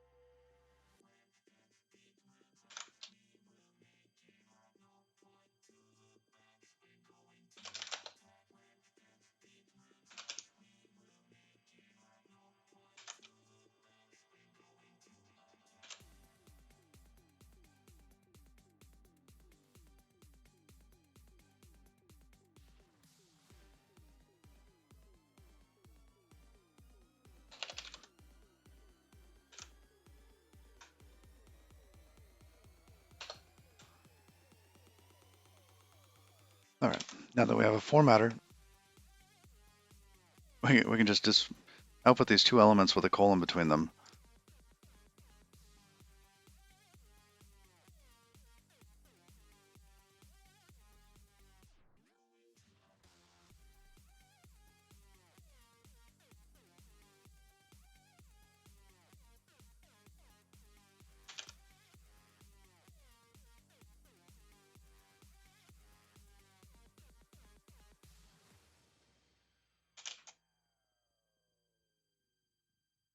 I think there's another way to do that, actually.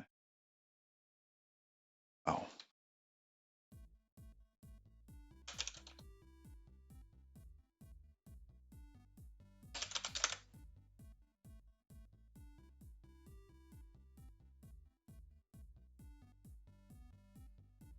If we come here to the formatter, this, do it like that. I actually want to look at the formatter.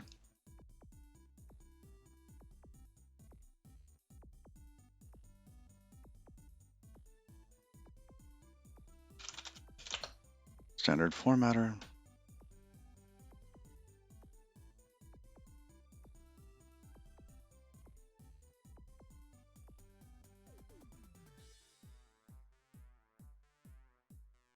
We could just write things out.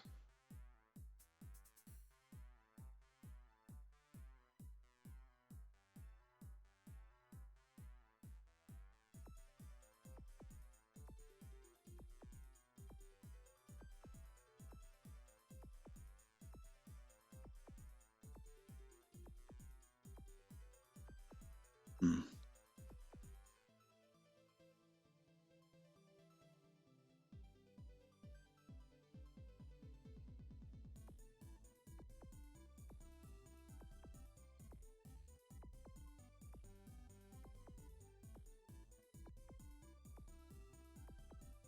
What does this return? That returns result. I was hoping to be able to build this up, but it's not like debug. It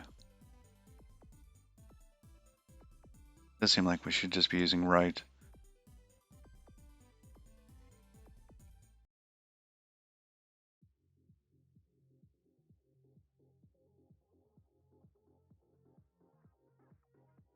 Oh, I see. It returns result that or error. Oh, nice, nice. So we could just do right stir, right stir, right stir.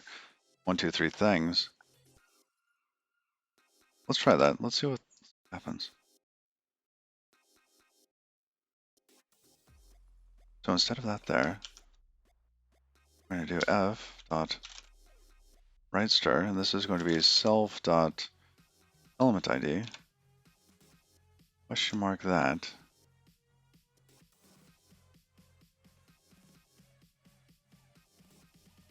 Okay.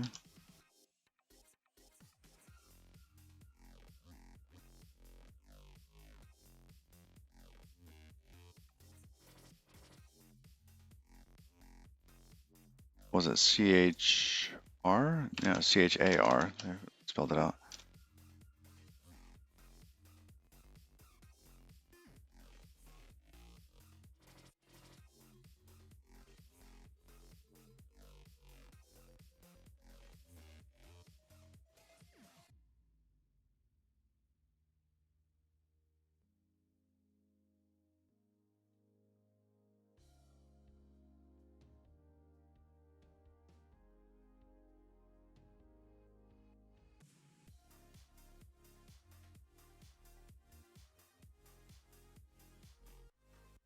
I don't know, it's there.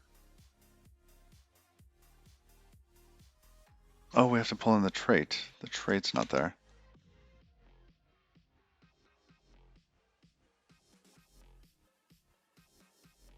All right, what's that trait? Is that, right?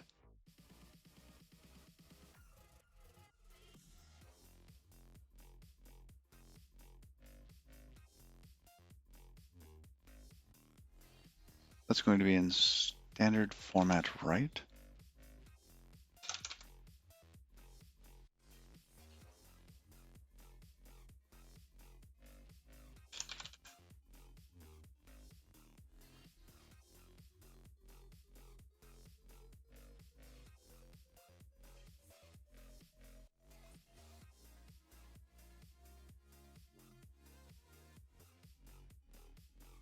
Hmm.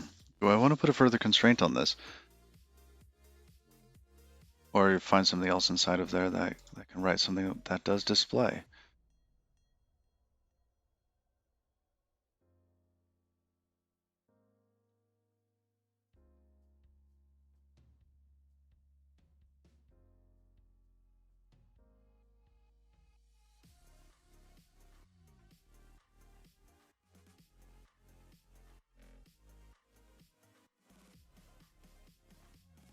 I'm pretty sure there are always going to be string references.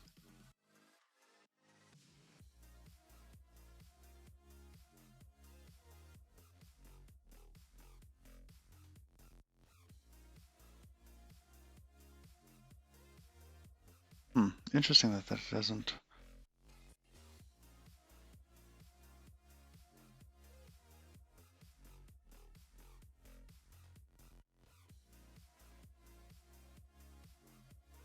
What other traits do we have?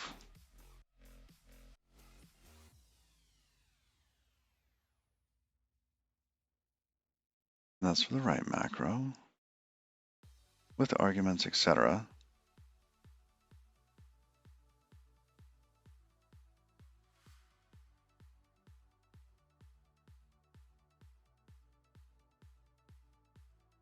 I'm guessing it's probably best just to do this right then.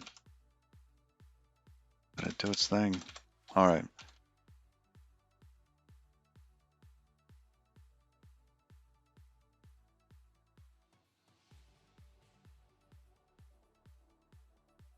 Appropriate lifetime, not there.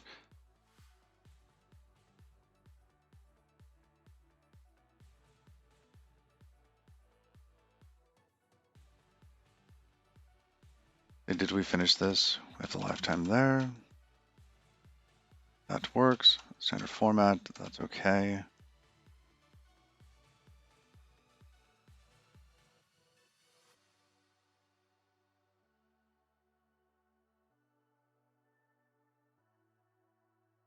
It has to be for the static lifetime.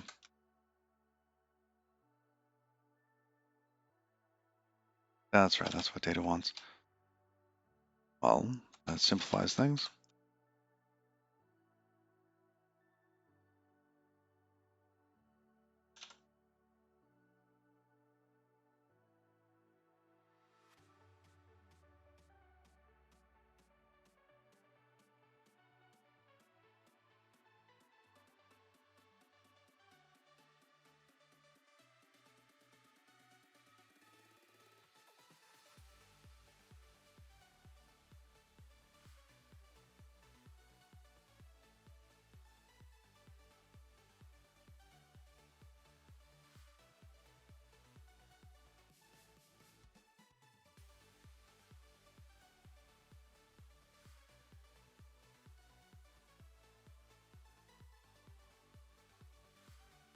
All right, how many more of these do we have? Flash.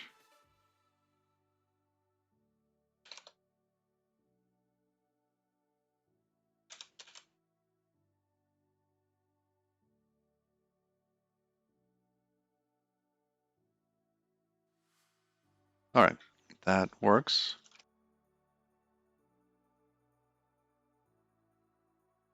So now we're sending render or count and status with the contents in it. Well, probably spoke too soon, but let's see if it works.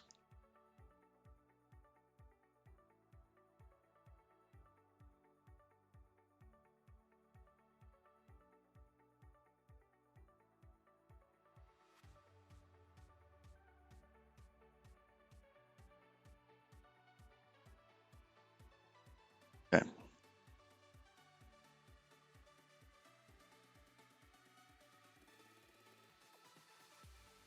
Or was it? Ah, here it is. Reload that.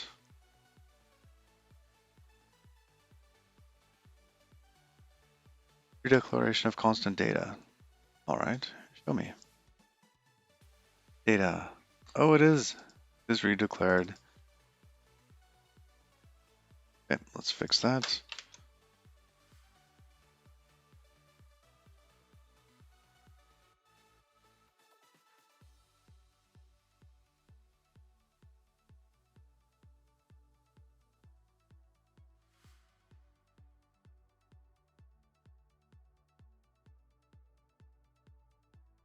Okay, we do not need to reload for that file. It's good.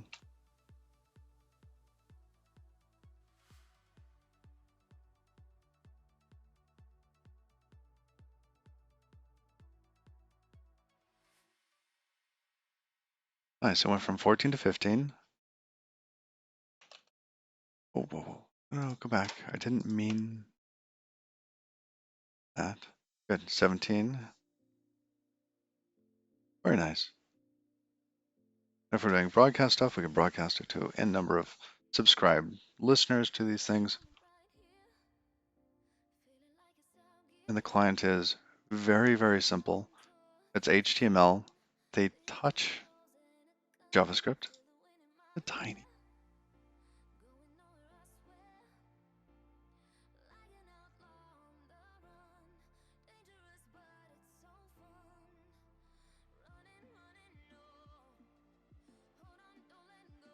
Yeah, that's not bad. And then we can still add extra little elements so you can click on stuff. Stuff happen.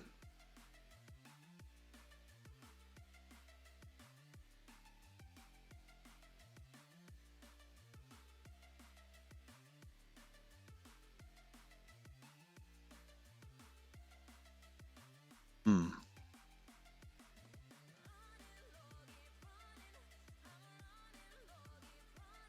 All right, let's go back to the code.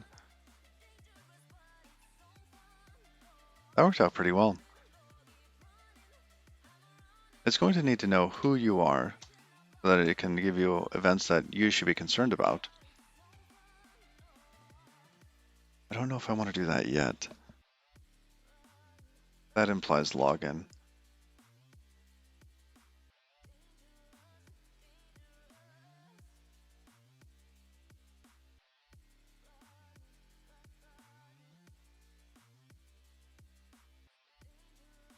Are there any quick and easy libraries to do like OAuth with, let's say, Google and Facebook and anything else? Check. I'm not a huge fan of like adding another login to things. So that means you have to have the whole password recovery flow, customer service thing. Somebody loses their Google password, talk to Google or Facebook, etc.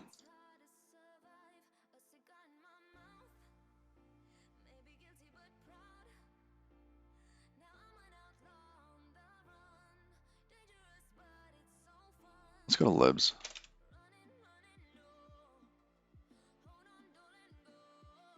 Not to OAuth.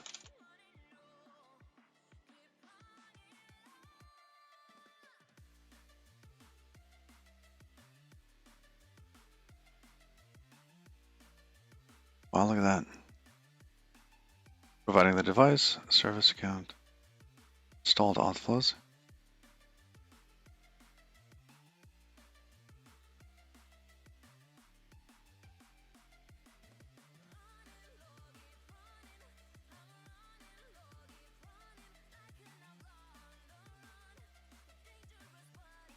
Hmm.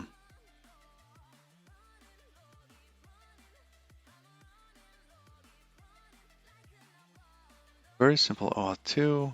We probably should be searching for OAuth 2 as opposed to OAuth.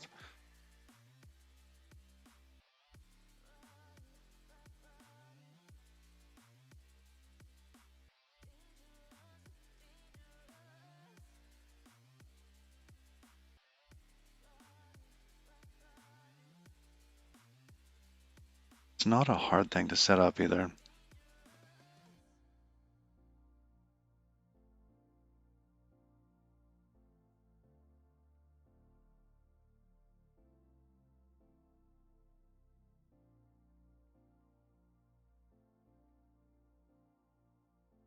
Oh, I saw the red alpha thing and thought it wasn't. I thought it was like a O dot whatever again.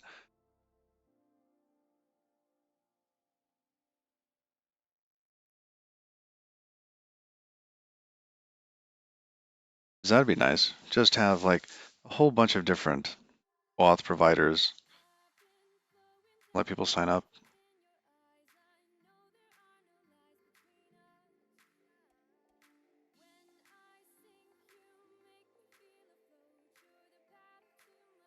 Does anybody out there have familiarity with any of these OAuth libs?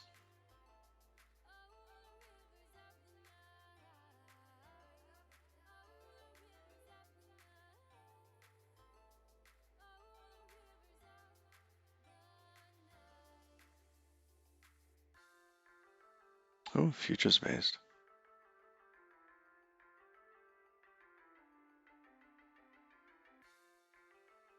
Async await. Wow, this has been worked on.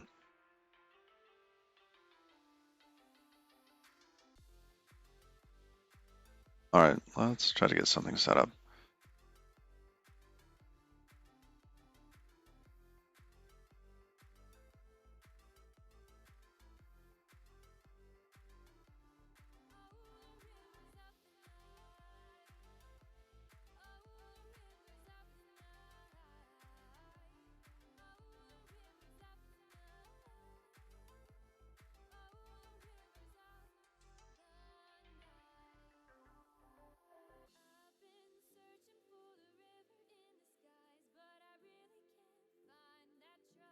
Oh, I have a file named rustlog blah blah blah. Oh my goodness.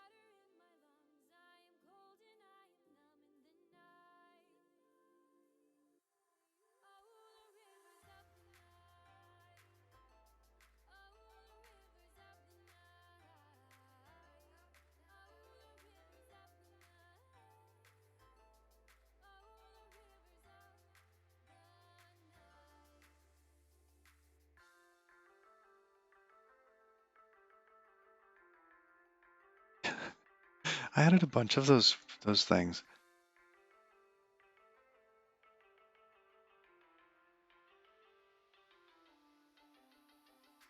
I think this is pretty much the whole of the application right now. It's like these 3 files. Of course, main is a little bit of a mess.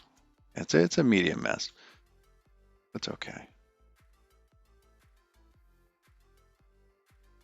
What did that not get committed? Oh wait, add that next git. -m.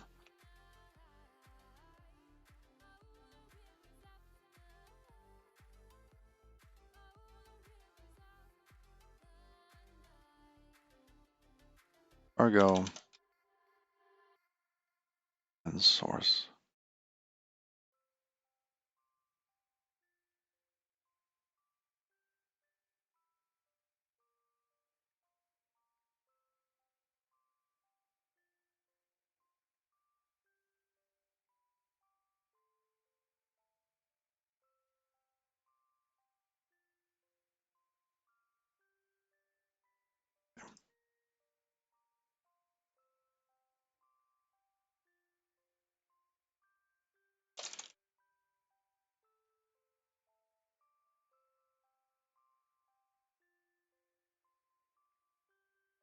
That looks good. Good.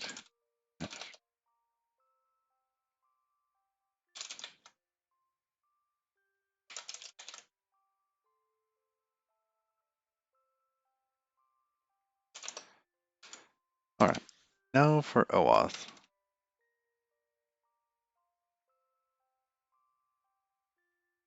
Wow. It didn't get the progress bar, so I just dumped it all out over there. Okay. We are committed. Argo,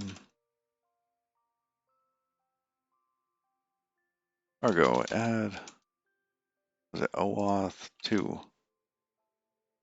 OAuth 2, there we go.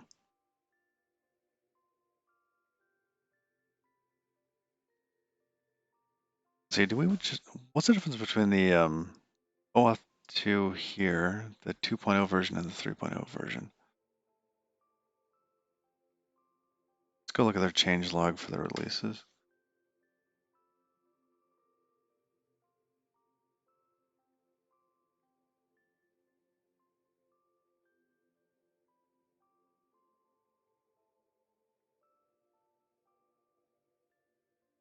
Request 9, request 10. Ooh, features 3.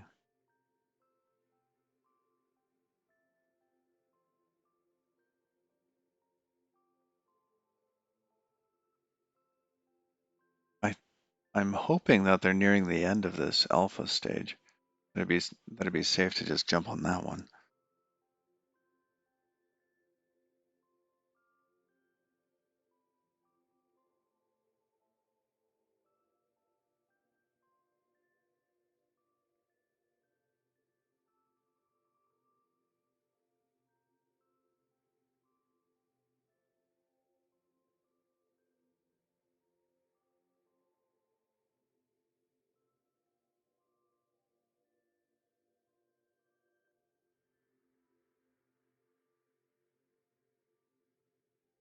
To enable async await. Oh, does the other one not have async await?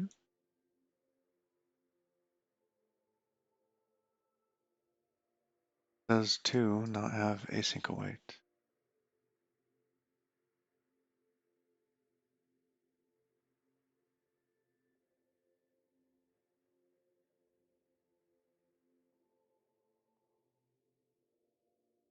That's for the alpha. If we go back, this is version 2.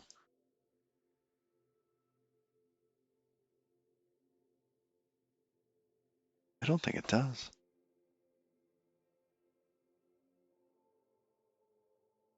All right, we're going with 3 then.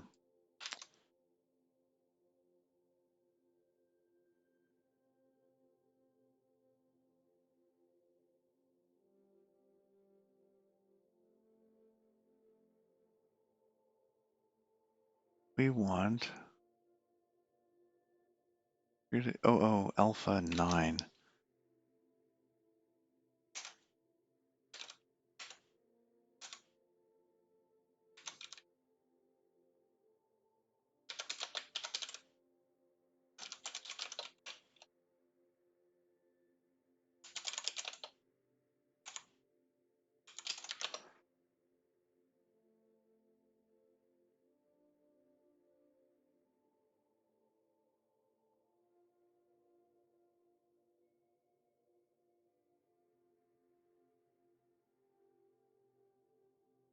What's new in request? Why are they doing that?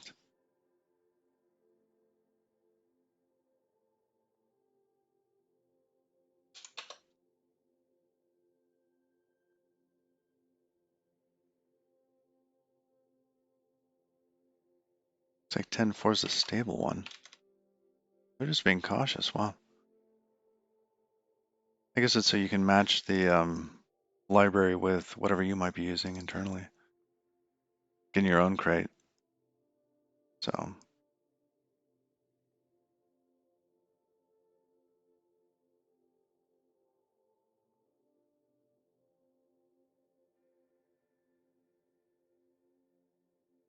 really no default features again.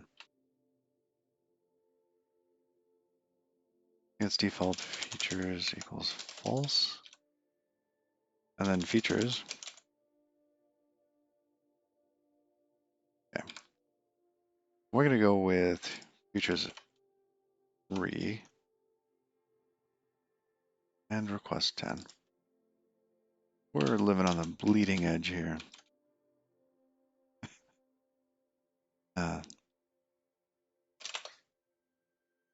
Let's see if it'll take that.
Oh, good. Default features false.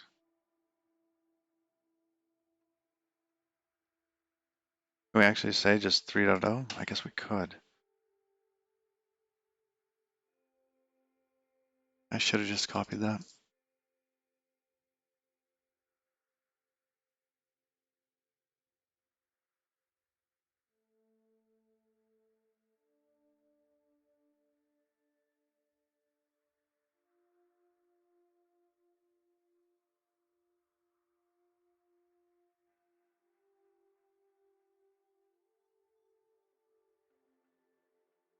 So what's going on here? We create a new client ID, secret, and token URL. Sure. The URL the user will be redirected to after the auth process. Got it.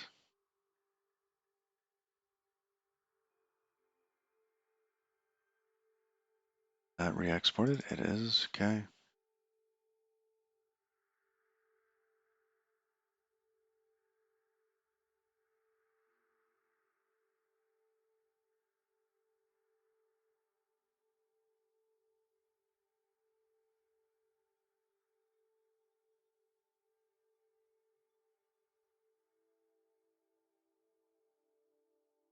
Nice. Okay, so we go through all of that, and then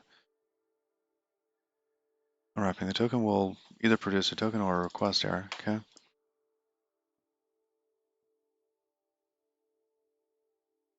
Nice. Then we have some sort of token and can verify the account. Well, I guess the token exchange verifies the account. We just identify them based on the result of that. Client ID.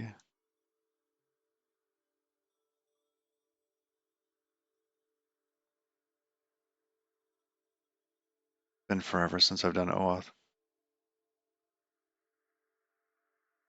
Actually implemented an OAuth client in Erlang forever ago. One of the three-party OAuth things.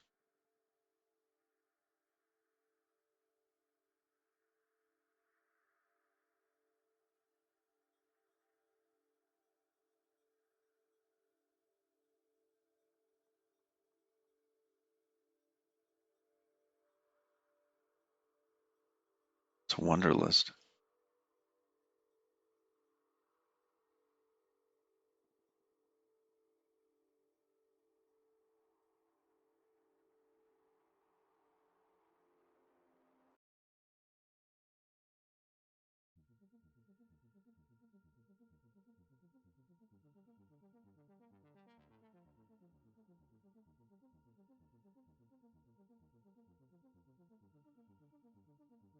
Nice. Okay, well, let's try this with Twitch.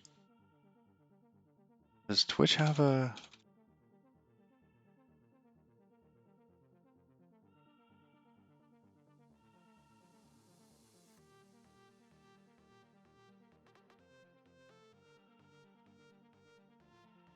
build the future of live entertainment?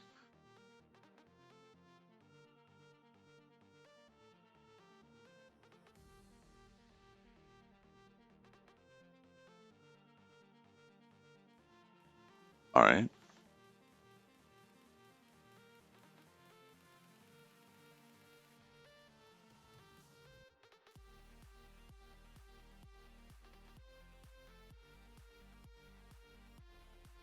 Authentication. OAuth 2, registering your app,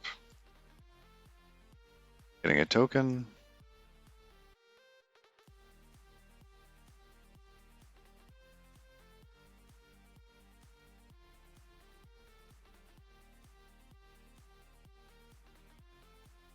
Interesting. What about OpenID? I think most of these large providers also do OpenID.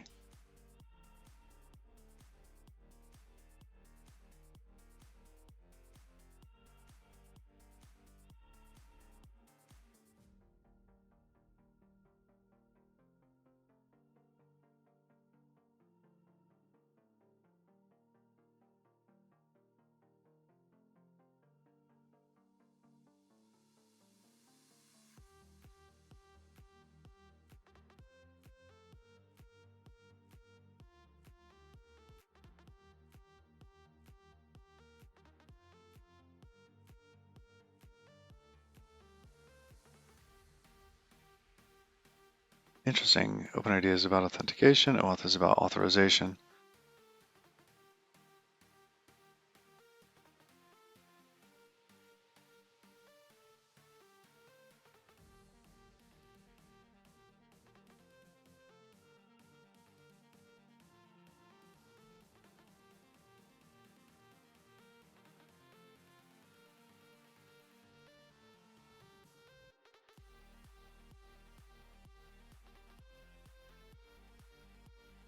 Well, let's go back. Let's say we're not going to do OAuth 2. Let's see if there's an OpenID library.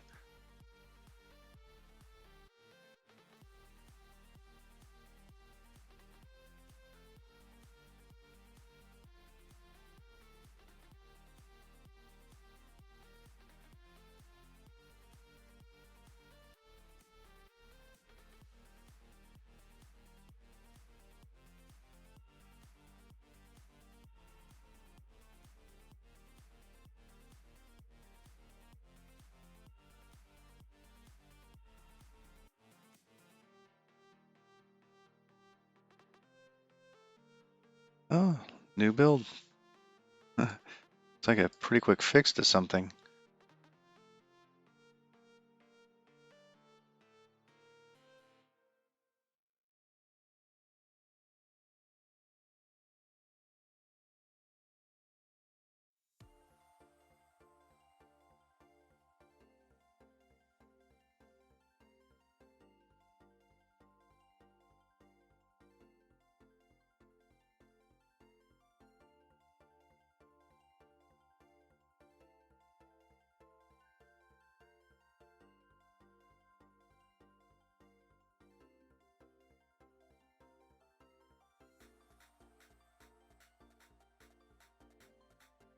could just do this ourselves.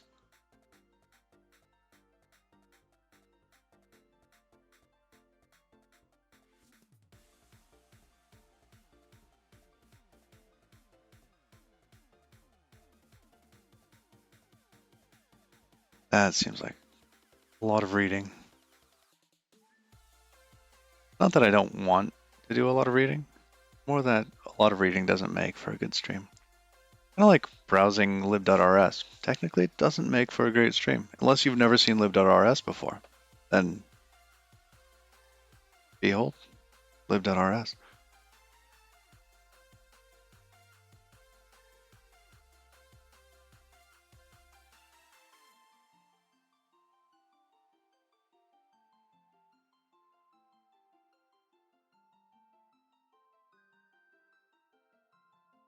And this one looks pretty good.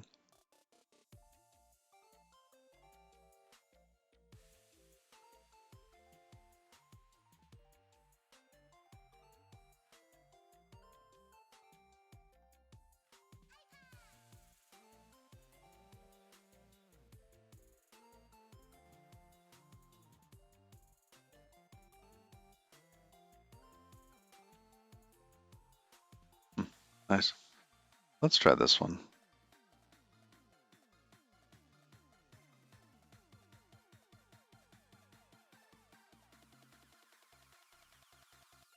I wonder which one it'll use. Let's get rid of the OAuth one. Yeah, see, that's not the one I wanted.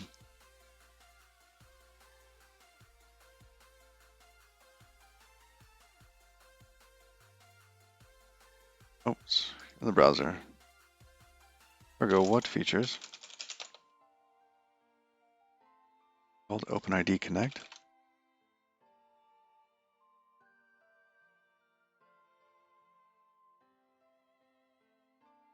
Wow, this has a very similar feel to it, doesn't it?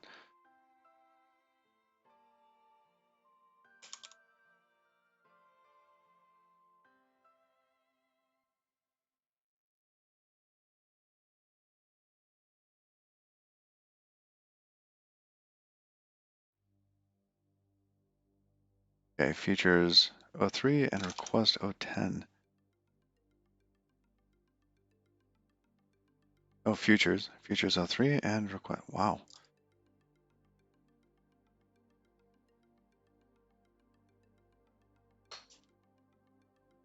All right.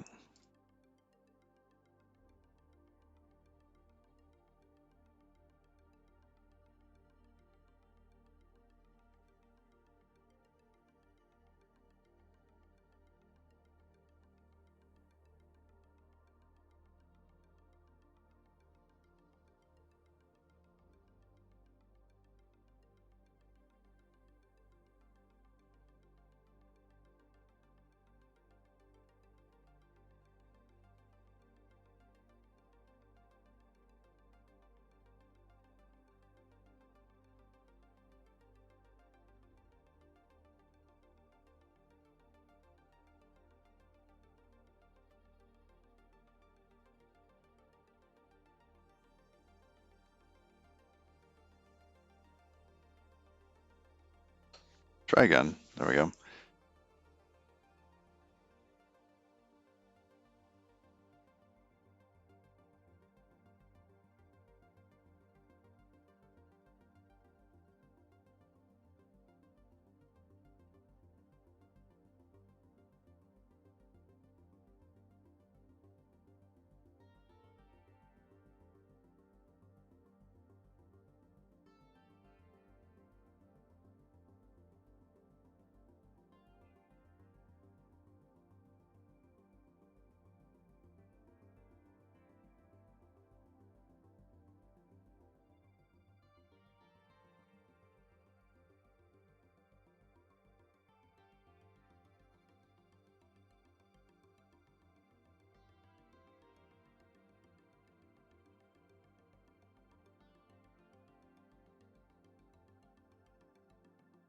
Let's see, while that's baking, let's just double check. I'm having buyer's remorse. OIDC.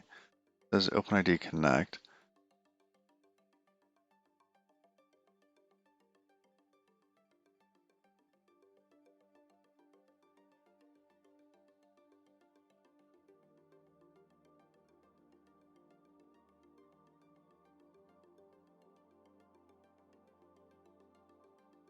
Quick and dirty rewrite. But he's honest with it. Although some people's quick and dirty rewrites are actually quite nice.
All right, so getting started.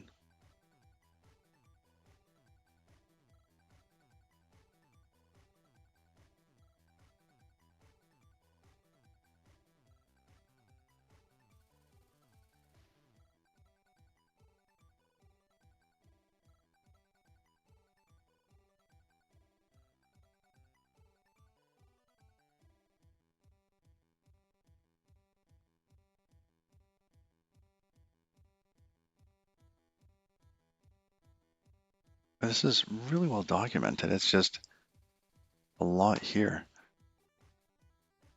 To be honest, I wasn't always honest with you guys. To be frank, I was not going to jump into this today, so I'm a little ill prepared.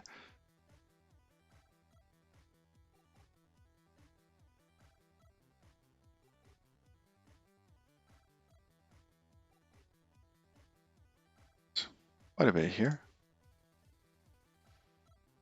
Okay, let's go back up. There's a section here. Okay, do I want the relying party client interface? Oh no. Examples, Google. Okay.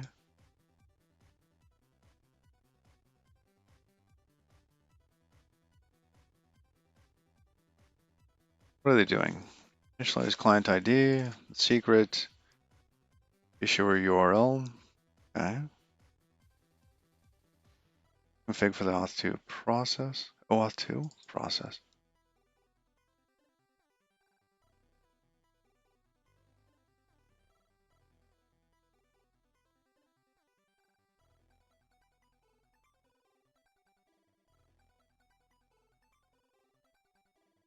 Generate the URL. Will redirect the user.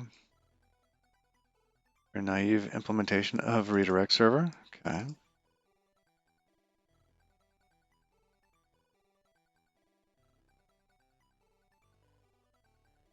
Listing on 8080. They're reading a buffer. Pressing localhost. Okay.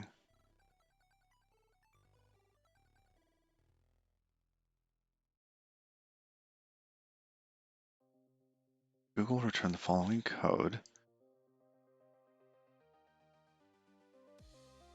Exchange the code with a token.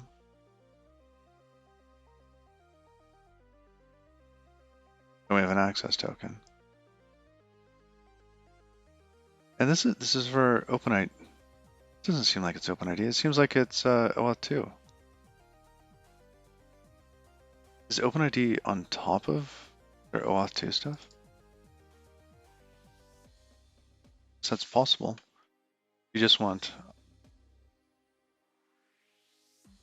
authentication, not authorization.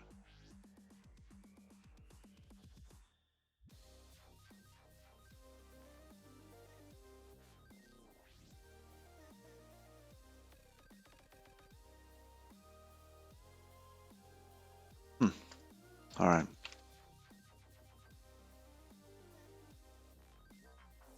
Let's go back to main. Need to clean some stuff up. Let's see, events. An events source. Live.rs. Like that. Live update event. Okay. Toss that in there.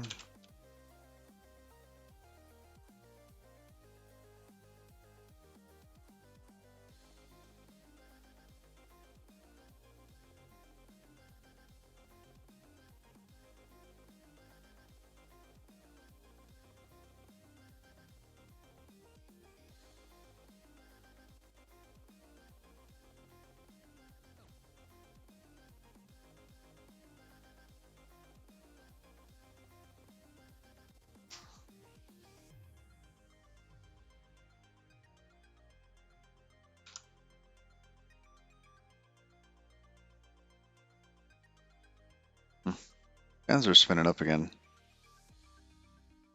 There it goes. Okay. Most of these are unused. Got it.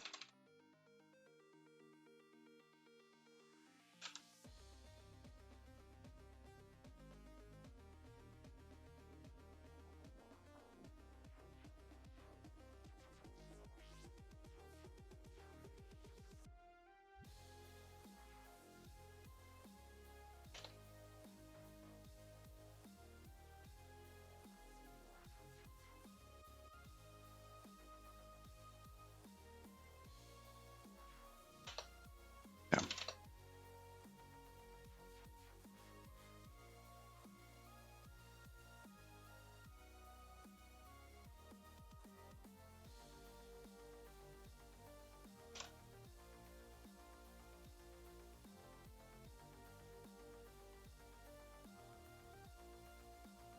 So how am I going to do that? We're going to basically redirect somebody to go log in via Google or whatever. And then they're going to get redirected back here. Once they're redirected back here, I need to be able to set some sort of session information, probably in cookies.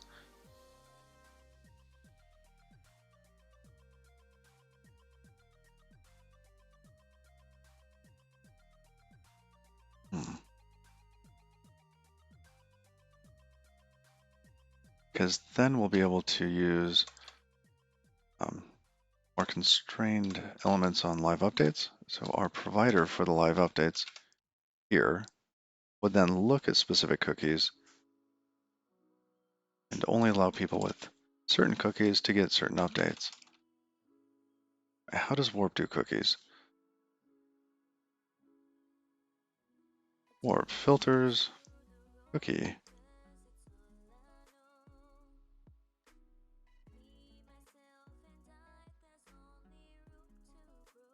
All right, that's good.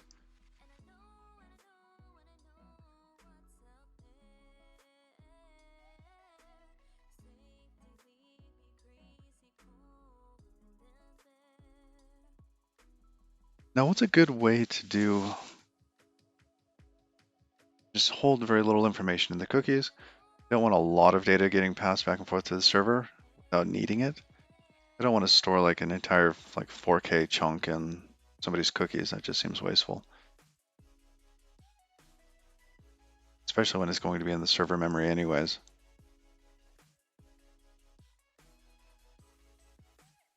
I guess if it was some like headless function off in the cloud somewhere and you just encoded all the data that you wanted into some token that you stuffed in the cookies, that might be useful. That way you're not making some database request or whatever. I don't think I'm going to have that. Because we're going to need to push elements to the client. Probably going to have the information that it needs.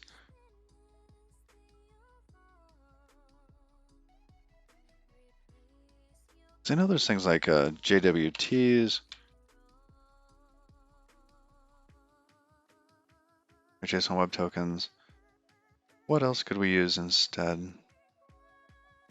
JWT versus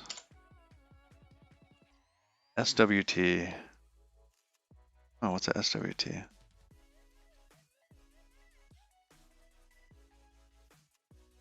Do we have any opinions on those? The SWT.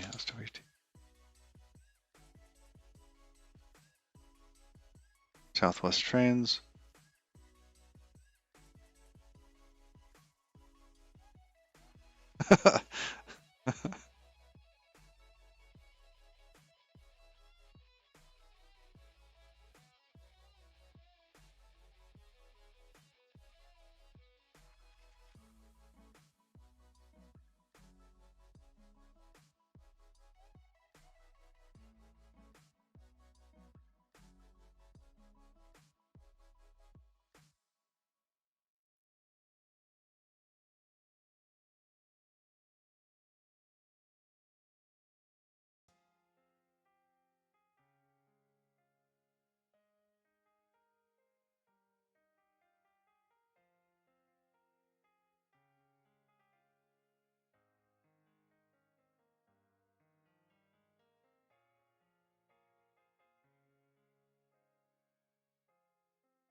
Actually, do I even need signed cookies? I don't even need signed cookies.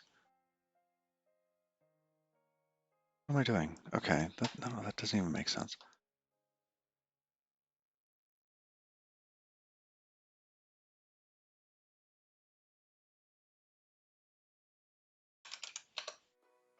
How do you set a cookie? There's a cookie.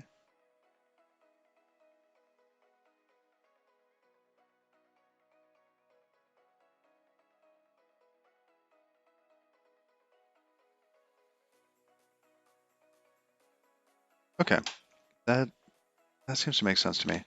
We're basically going to create another flow that then requires this. So let's see, we have routes, updates, or static. Let's do a dot or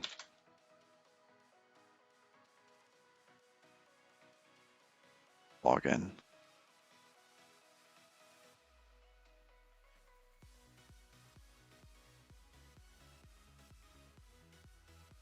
It's going to be a GET request, isn't it? I think they redirect with stuff in the URL.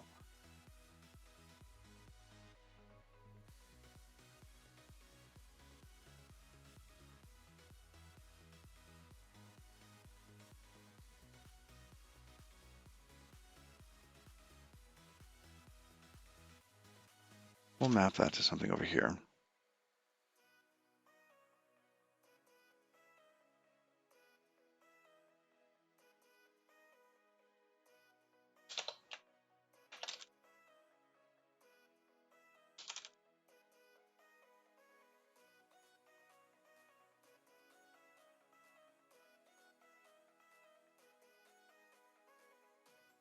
Oh, this actually needs a response. And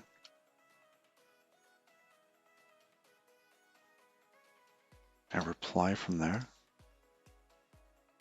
Oh shoot, you're in the. I need like an auto timer that takes it off the browser and back to the code.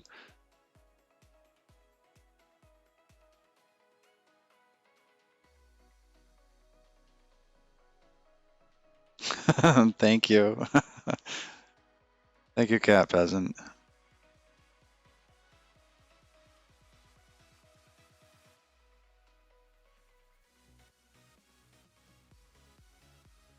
Oh, I could also use response builder here.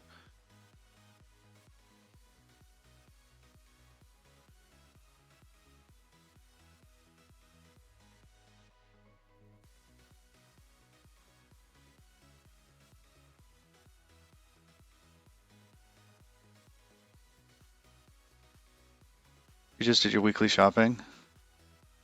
Oh man. You like go out and go shopping?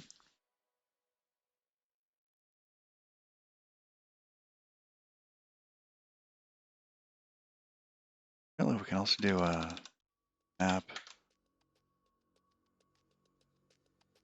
reply. We have a reply here. And we can do something with it.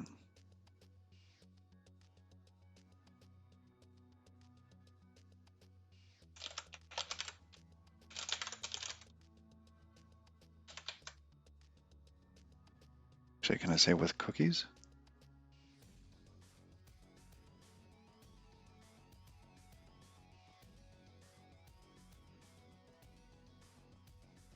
Oh, batch it up once a week. Yeah, we've got a very large family, so it's always an ordeal. And right now we're going like every 2 to 3 weeks, every 3 weeks or so. But we always buy in bulk anyways, because it's just makes it easier.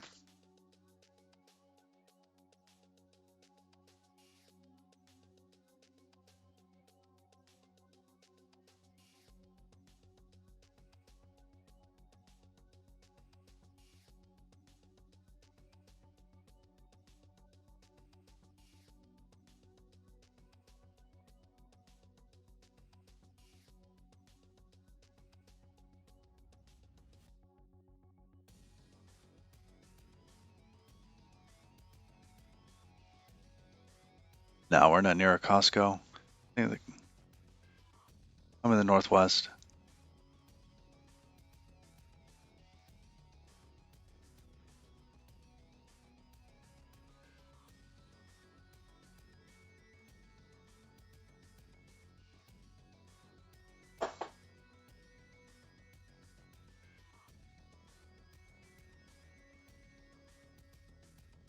Let's see. I want to do cookies here and send cookies back.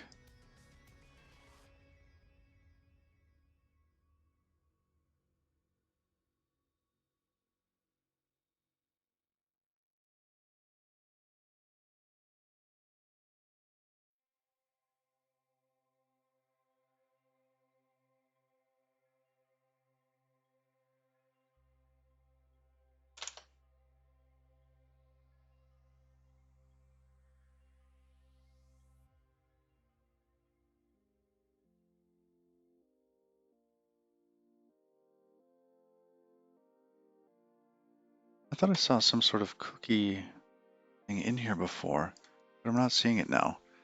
It's going to be in the reply section, I think. Maybe it was on one of the builders?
Yeah, I didn't want to write my cookies myself.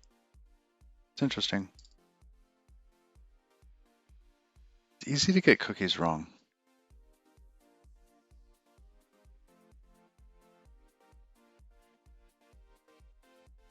Oh, you live on another continent, so no Costco anywhere.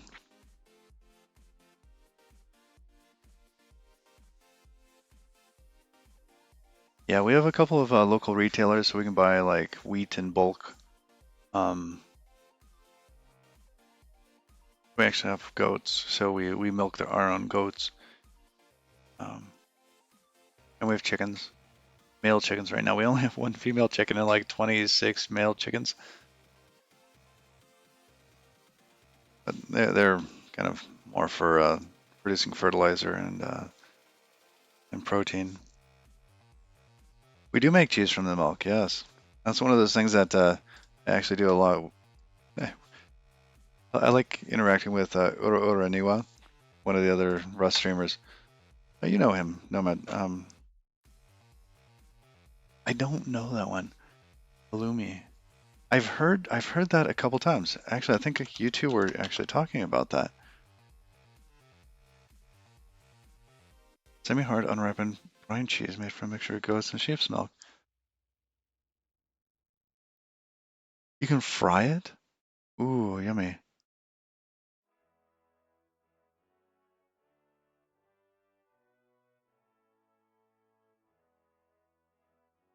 That sounds wonderful.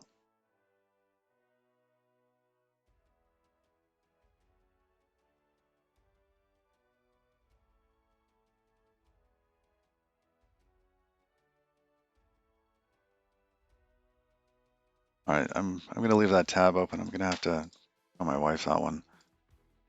We do a lot of let's see, well, ricotta. Um, what was the other one? It was oh, we make butter from it. Harder because goat's milk is fairly well homogenized, so it's hard to get the milk fats out of it. We have a cream separator that we use on it.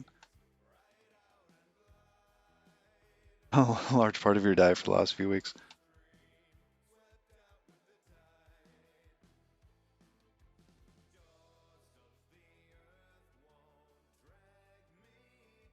All right, I'm gonna go search on something again. I don't believe Warp doesn't have this.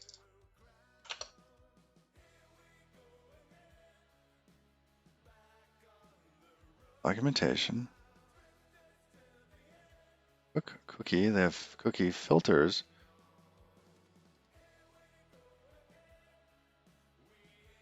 and core stuff. Headers.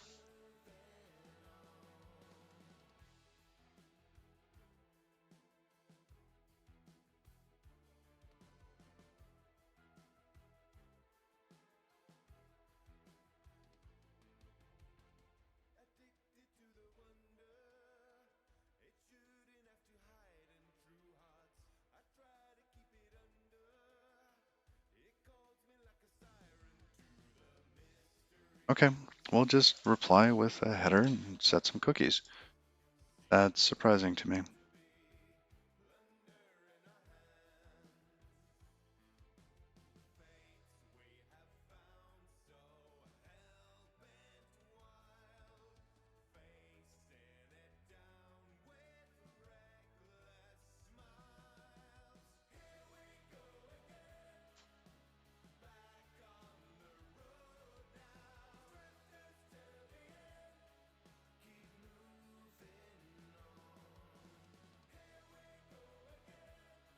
Yeah, but where's the domain stuff? Where's all the extra bits for cookie? All right, how do you actually format a cookie for sending it to a browser? Um, HTTP cookie format.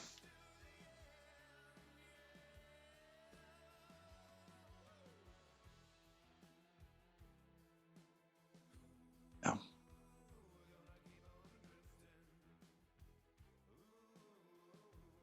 cookie name is cookie value. Yes. Session cookies. Max age. Good. So we want expires and some bit on that.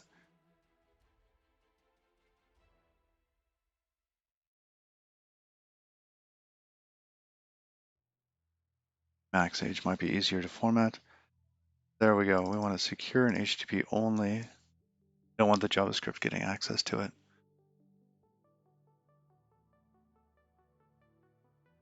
Same site strict. Yeah, see all this other stuff. You really want all that.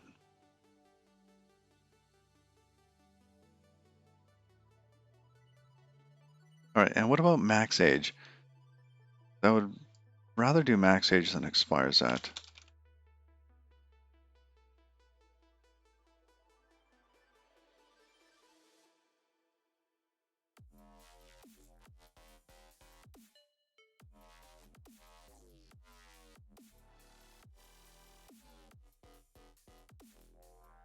All right.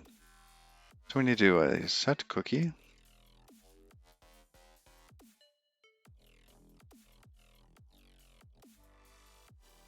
cookie, not cocoa. There we go. Let cookie equals.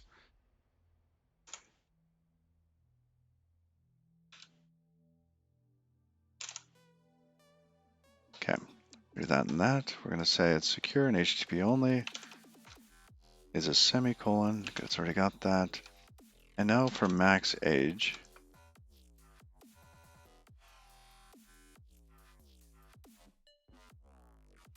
What does this take? Will this take a reference? Doesn't want ownership of it. It wants to own it. Okay.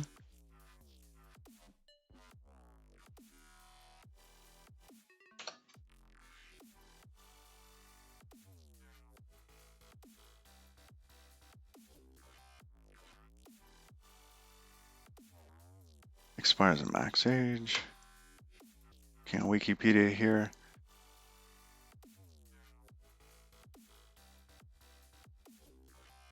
As an interval of seconds in the future. Okay.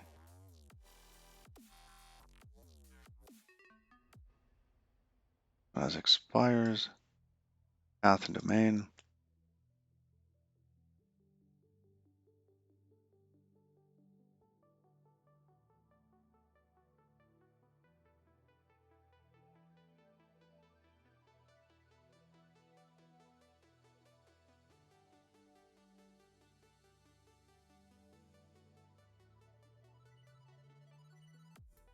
Okay, just number of seconds. Got it.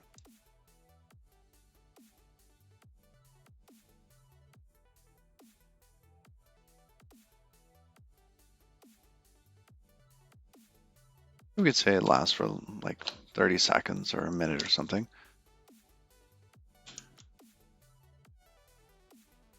Does it want a semicolon? What does it want? Equals? Which equals. This is going to be 5 minutes. 5 minutes cookies. Now secure I don't think I can do here because I don't have encrypted connection.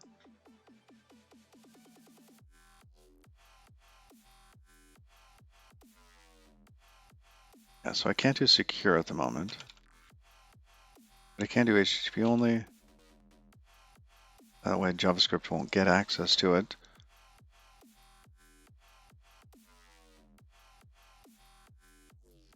What else? Domain and path.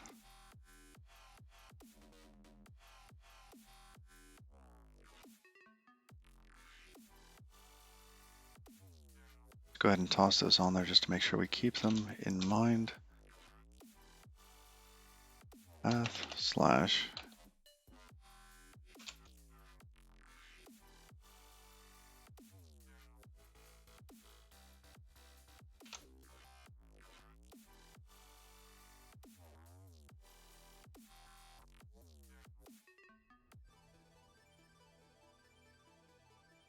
Okay, we're going to set that cookie and then we will also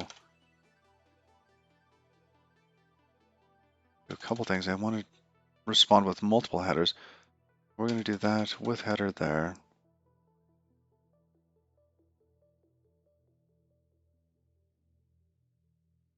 Do this again. Oh, wait.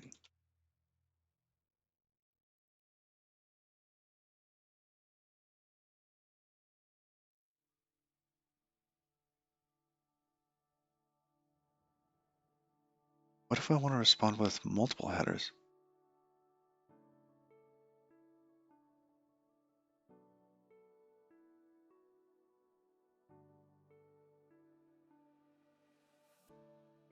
I feel like I'm missing something.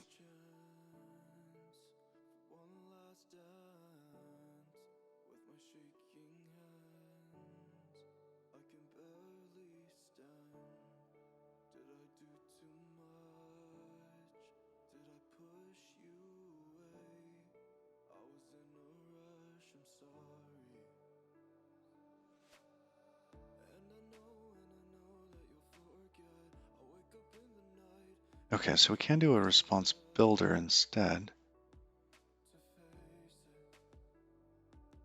Pull that in.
Let's see, what does the response builder actually have on it?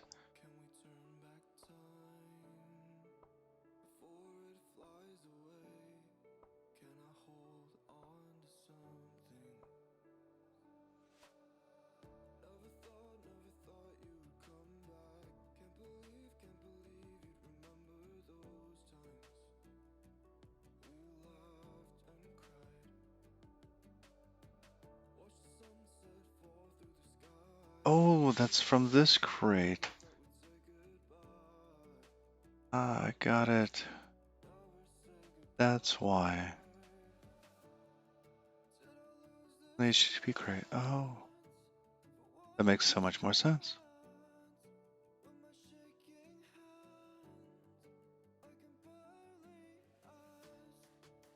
Does this have cookies?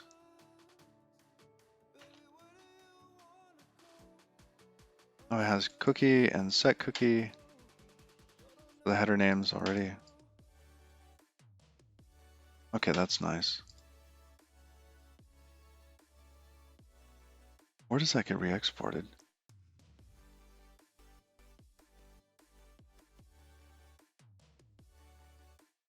Just warp HTTP, I think. Okay. Because that should be warp HTTP, and then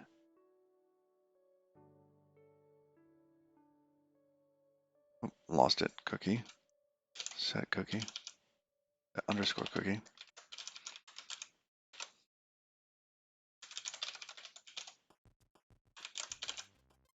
Does that work?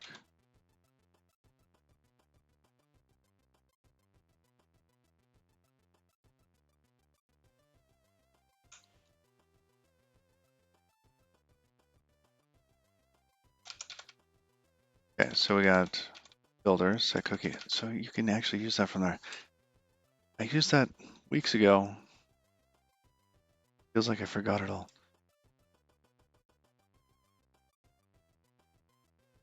Okay, so now we have a builder with a header and body, which is just unit. Seems okay.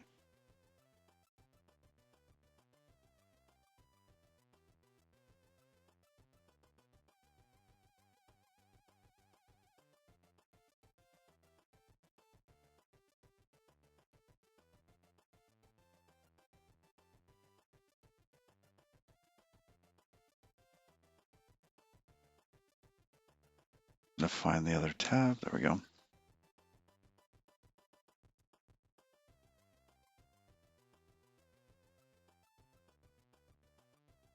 I wonder why it doesn't like this. The trait bound, that is not satisfied.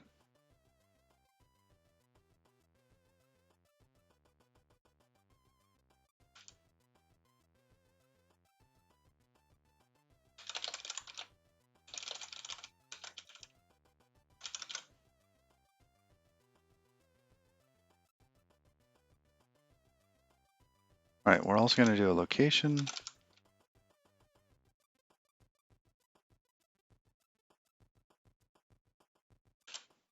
Hope that exists. Location is going to be slash. So if you go there, then it redirects you to just slash after setting a cookie. All right, let's try that out.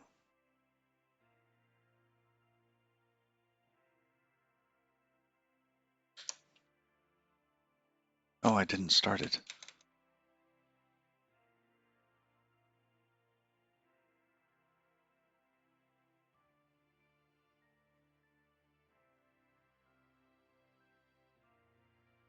Well, I haven't run this in a while.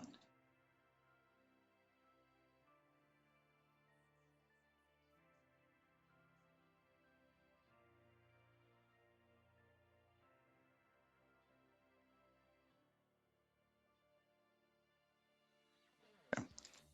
While that's building, we're going to get the network set up. We're going to persist logs and disable cache. Actually, what should we do with the cache headers? I don't think we should do anything with those. I mean, with the server sending stuff down to the client, it feels as though we should simply be saying, like no cache, actually. We should be disabling cache. Let's see, is it actually running? It is. Okay, we're going to reload. Okay. This is the base of the app. I'm going to go slash login, drive through. And that's supposed to have redirected us though. Look, did it actually set our cookies? Oh, nice. Okay. That did work.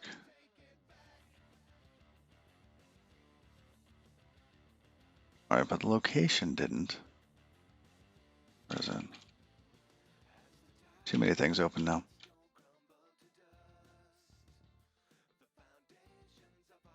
Header.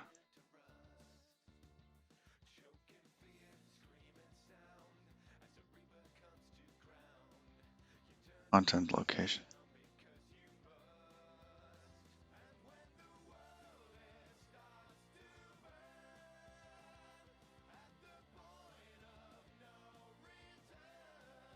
Nice, they have a lot of stuff in here.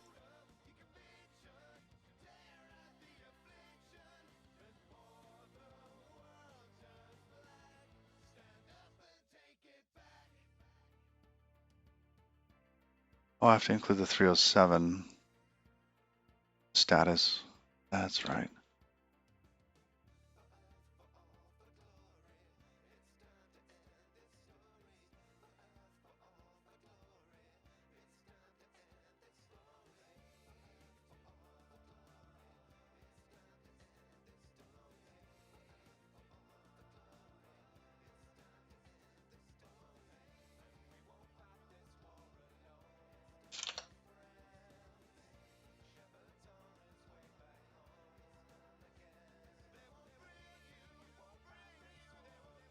Okay, there it is.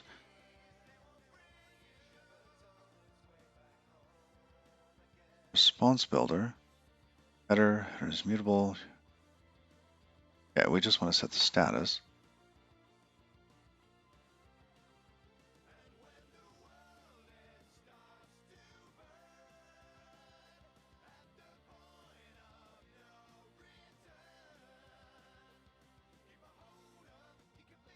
I wonder if they have constants for a 307 here.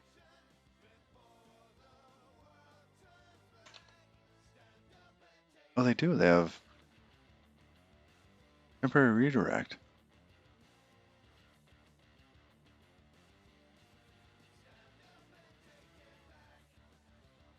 And that's going to be in status codes. Status code, singular.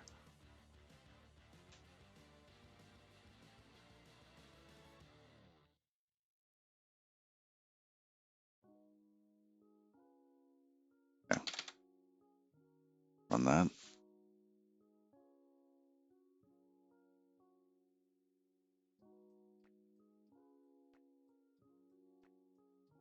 Okay. Now we go to the browser again.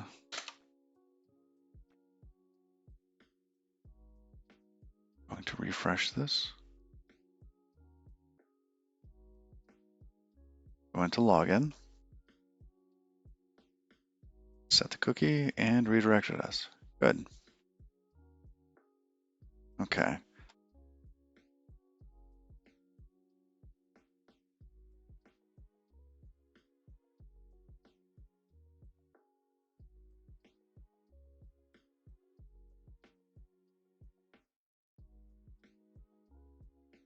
Let's change this. Touch. Let's change index.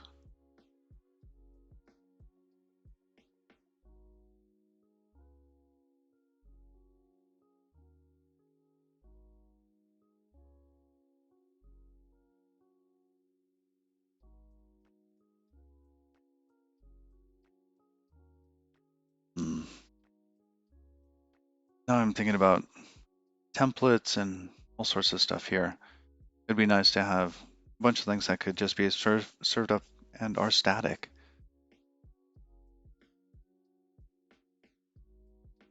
Because many of these pages won't need to be rendered. They'll just load, start fetching data. But that's not quite right, is it? So we're going to want to push a bunch of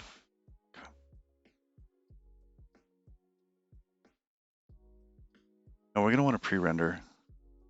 So this is going to become a template of sorts.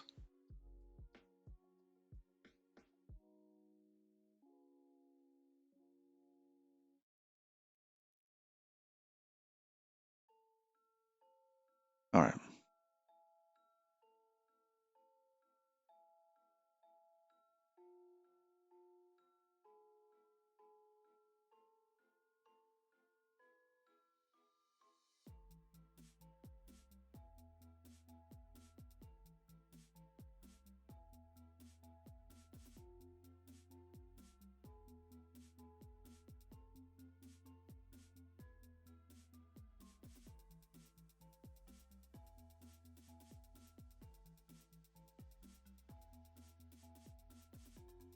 $9,000, absolutely. Thank you. That's just that's that cherry on top there. That's perfect.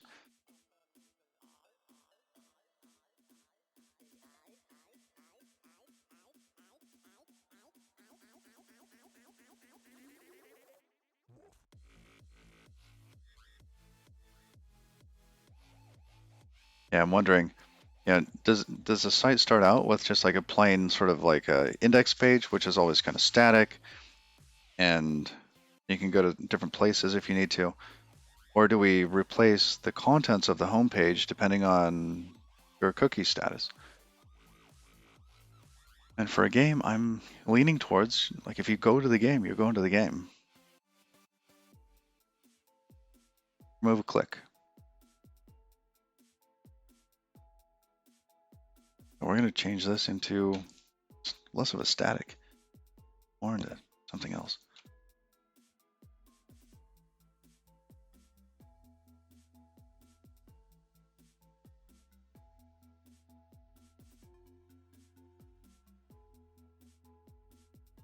And really, I'm going to be breaking these out.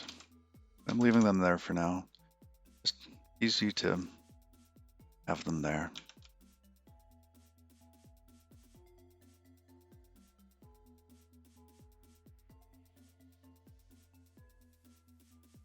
Anything's left.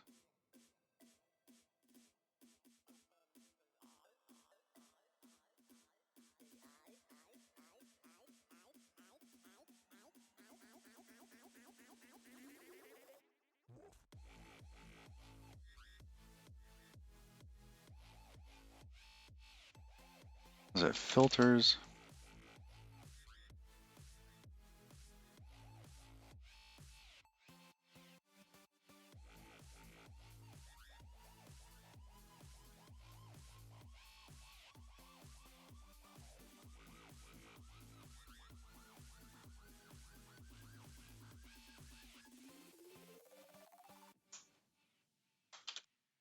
I think they had a cookie one, didn't they? Tab 5. It's HTTP.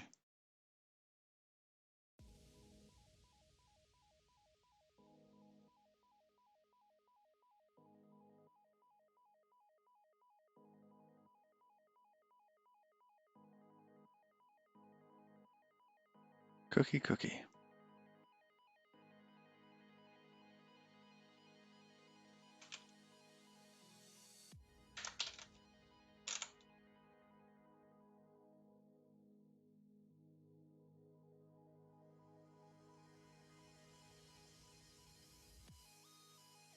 I'm going to map that to something here. We'll probably render some sort of template or whatever. It'll have a cookie.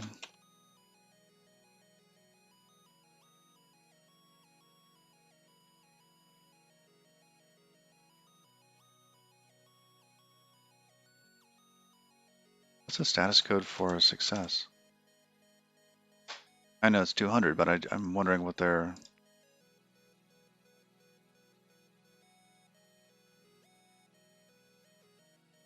their token for it is.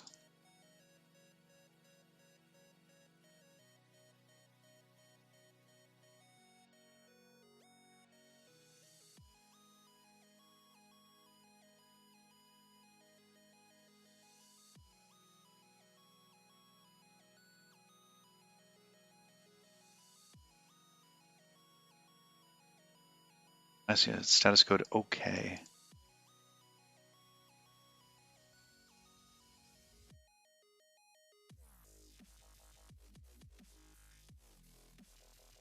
Oh, capital K.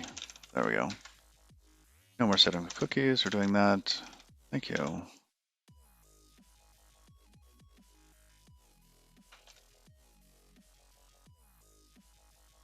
Responsibly.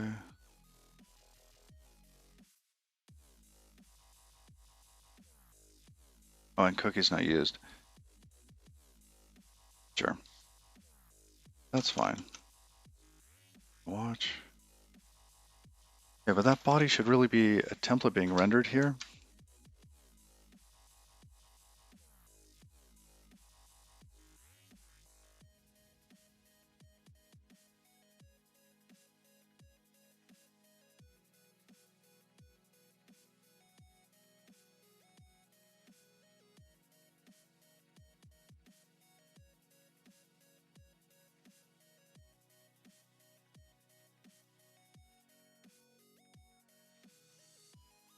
I actually want a very specific path. I want it to be slash and nothing else. Is there a path for that?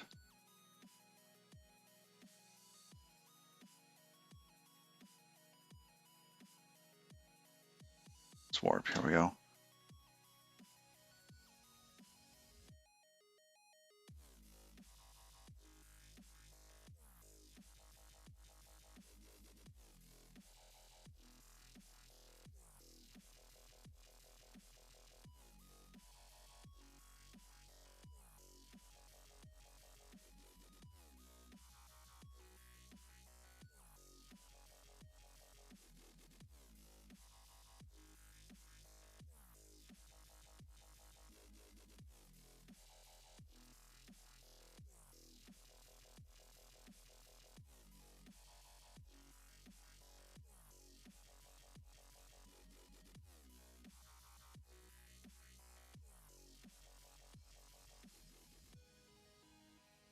Funny. It seems like really, really easy to match anything else except for the root. I only want to match the top level. I'm guessing it's just slash. Australia 34.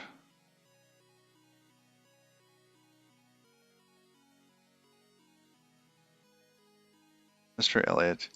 You don't happen to be a teacher, do you? I had a teacher named Mr. Elliott.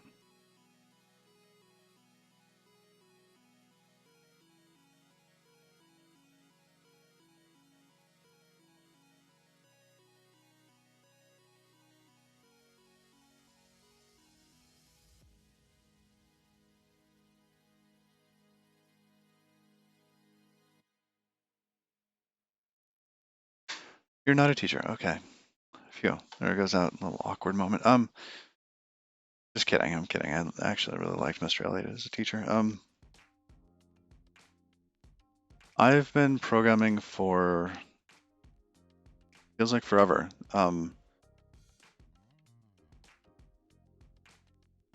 For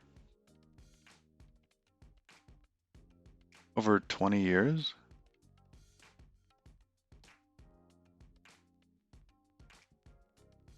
I've been programming Rust for all of 6 months.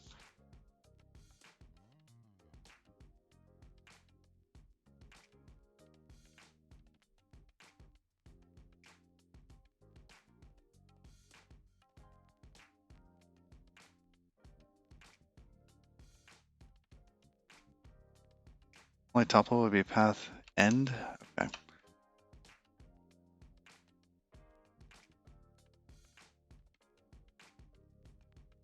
And I'm getting pulled out of here. I negotiated 5 minutes.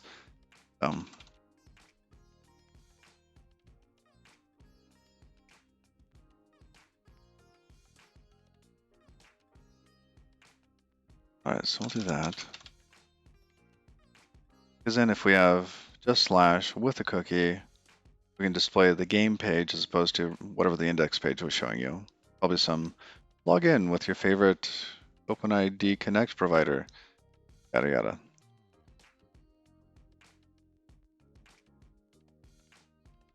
Okay, there we go, that's going. We're gonna reload. Oh, I already have the cookie, don't I? Actually, let's respond with, let's count. Which is all it's supposed to respond with. Oh, were our cookies gone? No cookies for this request. Or do we send requesters? Send requesters. Do we send cookies? Doesn't look like it because they expired. I set them to like 5 minutes, right? So they went away. Good, so now we see that this is counting up, kind of opposite of what would actually happen. We go through login, redirects us back here. It's not catching.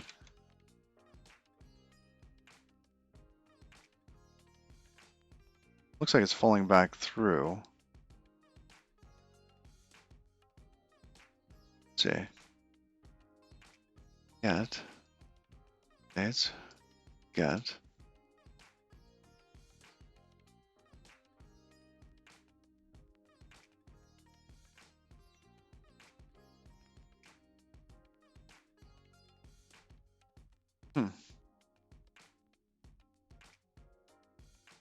Let's do an any here.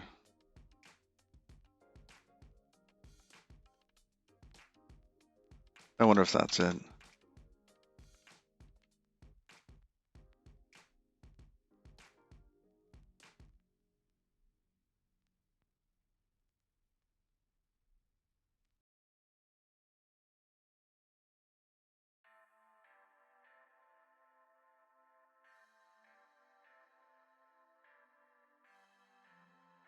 Yeah, okay, so that the path end, we'll have to figure that out.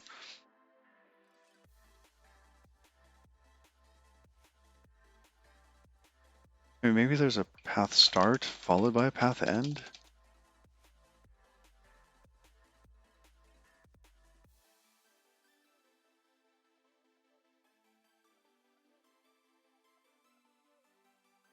That's probably not going to be it. Let me check.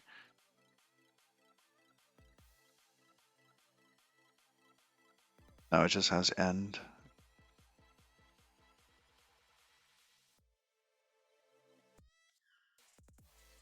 Yeah, for whatever reason, end didn't work on its own.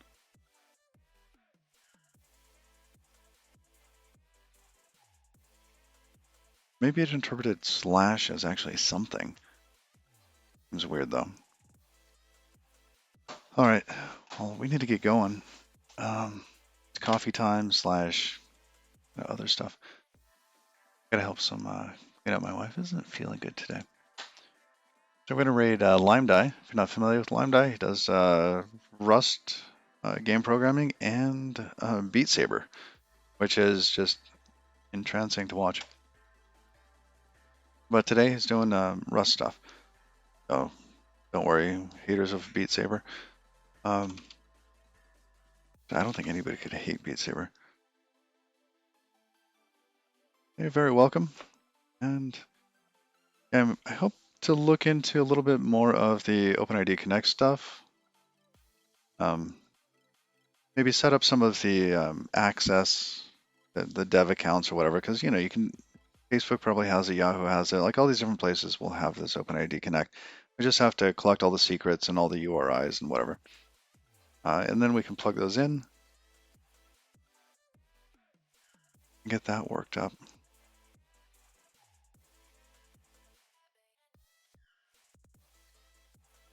Huh, that should be to match that. Okay, I'll try again.